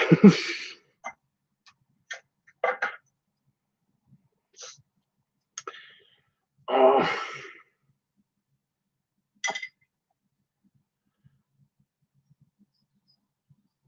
Panafox says a while ago, I kept thinking to myself, I've got to answer this, but he said, wait, are you talking about on Family Guy when I was talking about Stephen King when he got hit by a car and basically he kept writing even though he got hit by a car, like in hospital and stuff? Yeah. No, I meant actually this happened in real life. Stephen King got hit by a car, and it was the inspiration for that sketch on Family Guy where basically he gets hit by a car and he kind of like, as he's flying through the air, he's still writing until he's writing in a pad, and then he finishes writing in the pad and he's like, right, done, and he lands on his feet and walks away. That's basically because he actually did get hit by a car, and he actually did keep writing while he was in hospital, and he did actually make, I can't remember what book he was. It wasn't The Stand, it was something else. It was one of the long ones. Hmm. It was one of his long ones. Have you actually seen? Have you actually felt the weight of a Stephen King book? They're like this thick. They are ridiculous. Yeah. Hmm. Stephen King books are huge.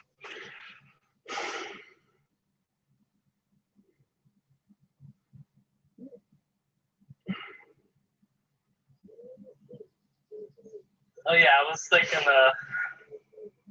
it would be really kind of awkward and funny if, like, instead of the delay for the stream on YouTube being like after you already said stuff, what if it was like persisted in the future, like being before you actually said anything? And then that would be paradoxical,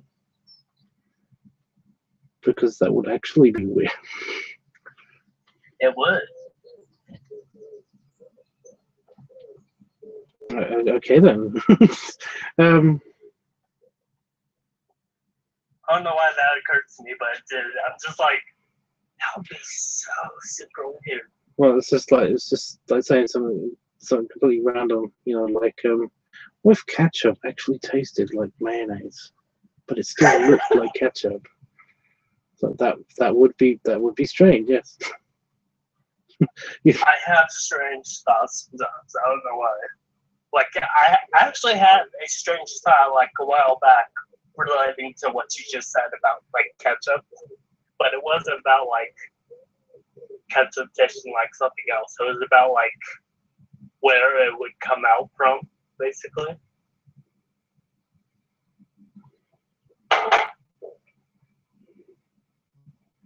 Okay. Like of a person, or you know, like where, what? Yeah. Well, I just that just means that just needs more explanation. I'm sorry, you can't just end it on. I'm sorry. The thought is just really like weird, and I'm kind of a little bit afraid to just like say it out loud now, because like I think I was actually talking to a friend about it, and I don't know, we were like joking around or something, but yeah, like what if I was like part robot? What are those called? Cyborgs, right? What if I was like a cyborg and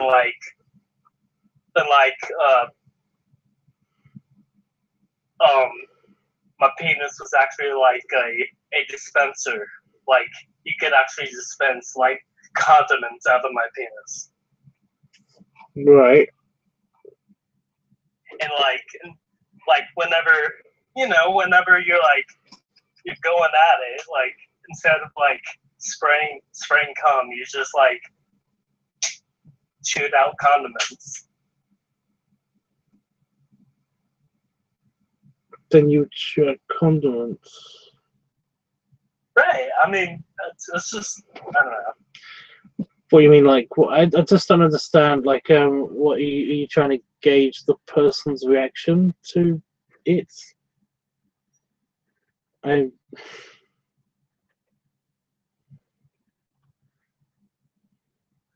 Well, no, I don't know. It's just a really weird thought that occurred to me. Like, that's a really weird thought. That's a really weird. I didn't really know how it would sound to like the person's ears. It like just, I don't know.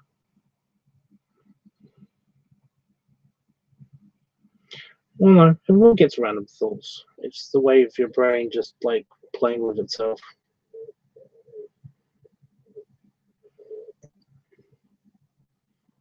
I'm really not kidding. When I use that phrasing, I meant it that way as well. It really is your brain. Do Just, what? It's when you know when random thoughts are just a way of the brain to play with itself.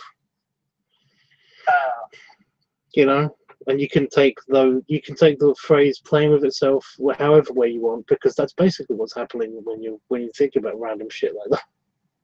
Like it's just daydreaming. You know, daydreaming is what your brain is just an activity that's happening in your brain. That's like because it's messing with itself. You know.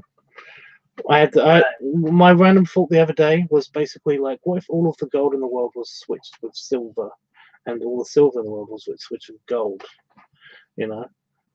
And it's actually a really, you know, it's a weird thought, but then it leads to somewhere really interesting because, you know, like electronics and stuff, they have gold in them, and some parts of them are silver, and it's like, how would that affect stuff? And yeah, it just it's like one random thought leads to all these other random thoughts, and it literally is just like I said, it's your brain masturbating. It's stupid. Like the brain also is just like stimulating themselves. Yeah, no, that is literally what's happening. It's your brain just working on itself. Interesting. For fun. Yeah. Died. No, not today. Yeah, I'm pretty sure that's where most of the Aztec movies come from as well. Probably. Just random thoughts.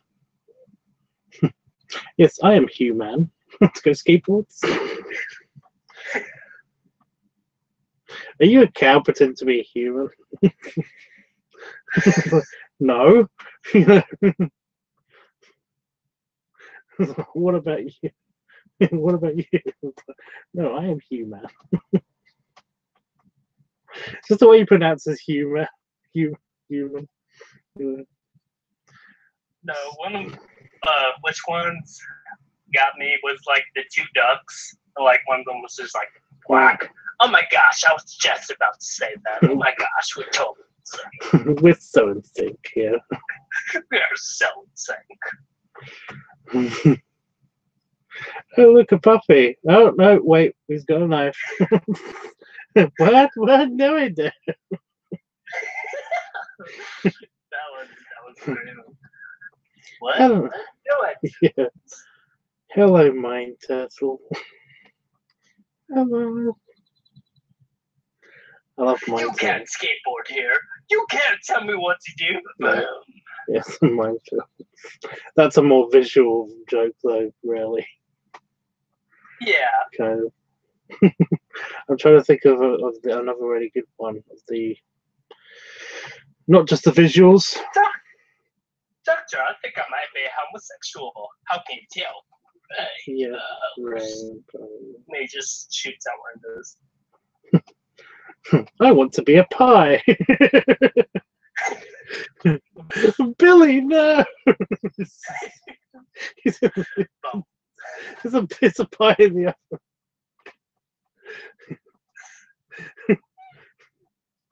oven. Thinking of the pie ones. Of course, there's the famous, you know. I made you a pie. What flavor is it? Pie flavor. Yeah. This little pie comes out of a big pie. Everybody do the plop. I'm going to punch you in the face, but it's opposite day. Oh no! I'm going to punch you in the face. In your face. Yeah, I'm going to punch your face in the face. That's Markiplier. That was Markiplier's voice. Oh yeah? Yeah, there's a bunch of voice actors in there. I like trying to spot Markiplier and Jacksepticeye in the last couple. Because he's been in the last couple. But yeah. Mm-hmm. This is funny. He did the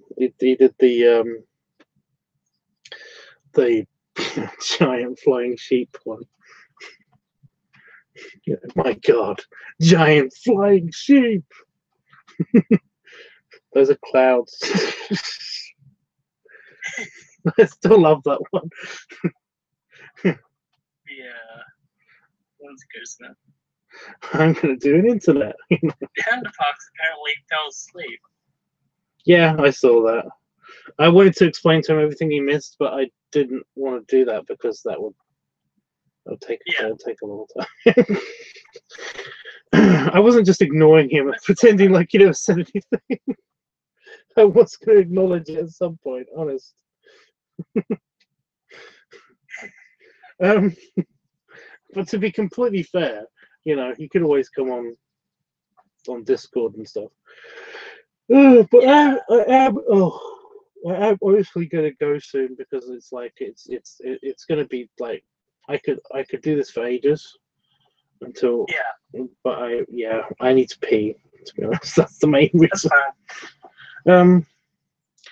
Yeah, I'm still always thinking about that's there's a deleted scene as the movie sketch where basically there's like somebody does the you know oh no, I spilled my milk. You've doomed us all. No, just the milk just kind of fills up the above the room. I love that one so, because I use that every day. I use that whenever somebody drops something or anything. You doomed us all. But I know I spilled my ketchup. You've doomed us all. Do you watch Nostalgia Critic? Do you watch that? Yeah, from time to time. Well, there's the. Have you seen the Battlefield Earth one? I don't think I have. With Turl in it. Spoonie as Turl. Oh, it's so good. I can't actually. Yeah. I haven't watched Nostalgia Critic in a while. There's like some weird controversy that's happening just recently about Nostalgia Critic and like Channel Awesome, that network and stuff, because apparently like there was a major misogynistic arsehole in there somewhere. That there's been sex offences and yeah, no, I don't know who it is though. I have no idea who it is. So I can't actually. Yeah, I haven't read into it, but I'm just like, I don't think it's anyone in Nostalgia Critic videos. I think it might have something to do with the production or something. So yeah, kind of just don't know what to. I don't really know what to think about that, but I still like the Nostalgia Critic movies. I think they're funny.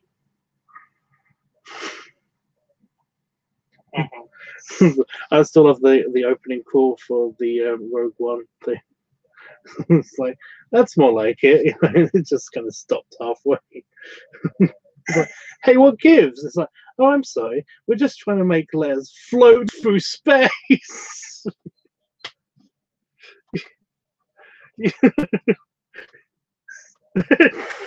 Yes, makes more sense now. They're usually spot on with everything that they do. Yeah. Nostalgia Critic is pretty good as far as quality goes.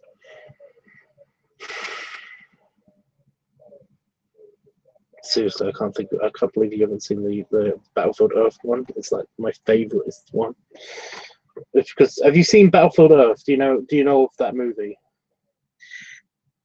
I think I've heard of it, but I haven't seen it personally though. Okay.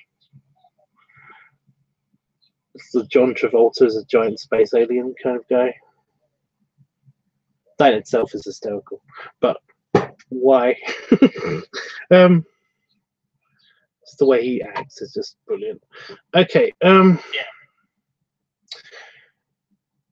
Right. Am I missing anything super important from the chat? We had a park the car on my sandwich. I did. Just explosion. Explosion. Oh no! Oh no! Sorry, I just knock knock. Who's there? Hey mirror, I am lonely. It's like that's both funny and sad.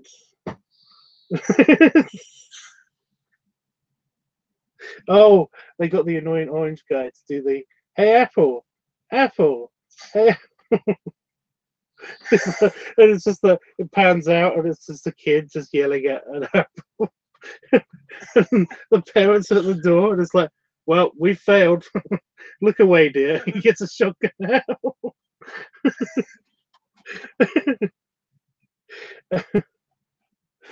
I love that I didn't click at first, but they got the annoying orange guy to actually do the hey Apple thing because it's annoying orange. Yeah. That's what he does. Yep. Come on, how? I still can't believe Annoying Orange got its own TV show. Oh no, it's done a lot of stuff. It's funny, but then there's like a point that it gets to a point where I need a long break, you know. So I unsubscribe for a little while, but I know I'm going to subscribe again and just watch a couple of those. Because it can wear itself out. It's just the voice. Mm. But I did enjoy me some Annoying Orange sometimes. People watch all sorts of shit on the internet though, because basically, like, there's 5 people who've been watching me just talk about stuff now. I have no idea who they are. Oh.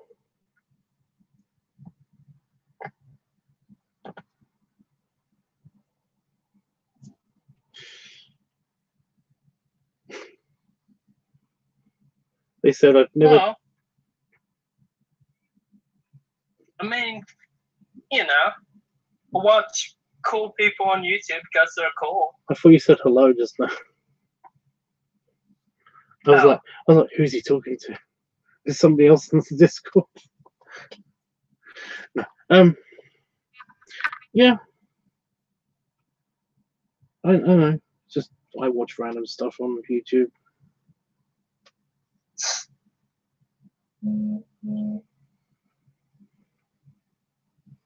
It's kind of just gotten out of just like the most random to like very few like specific interests. Yes.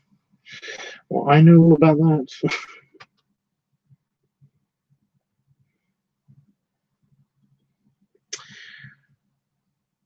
Right.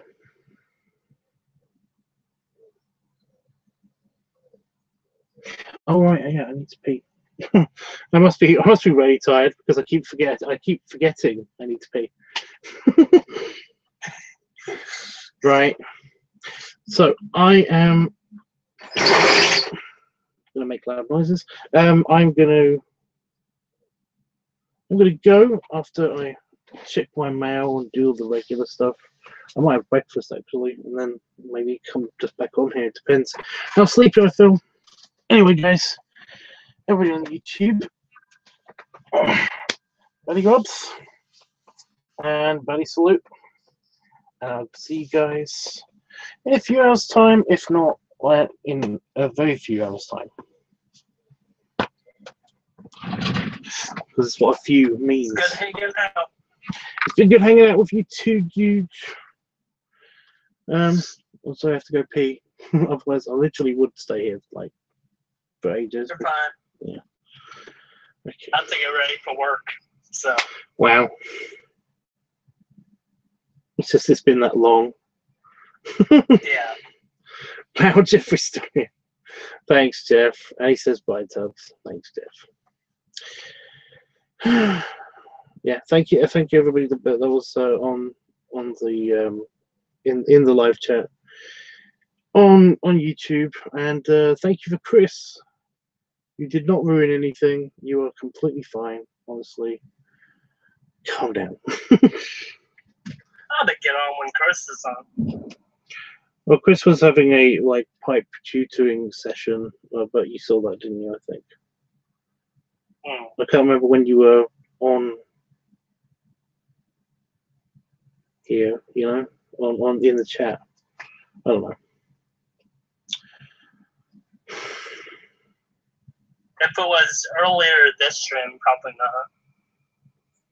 Well, you did come on when he was on. I don't know.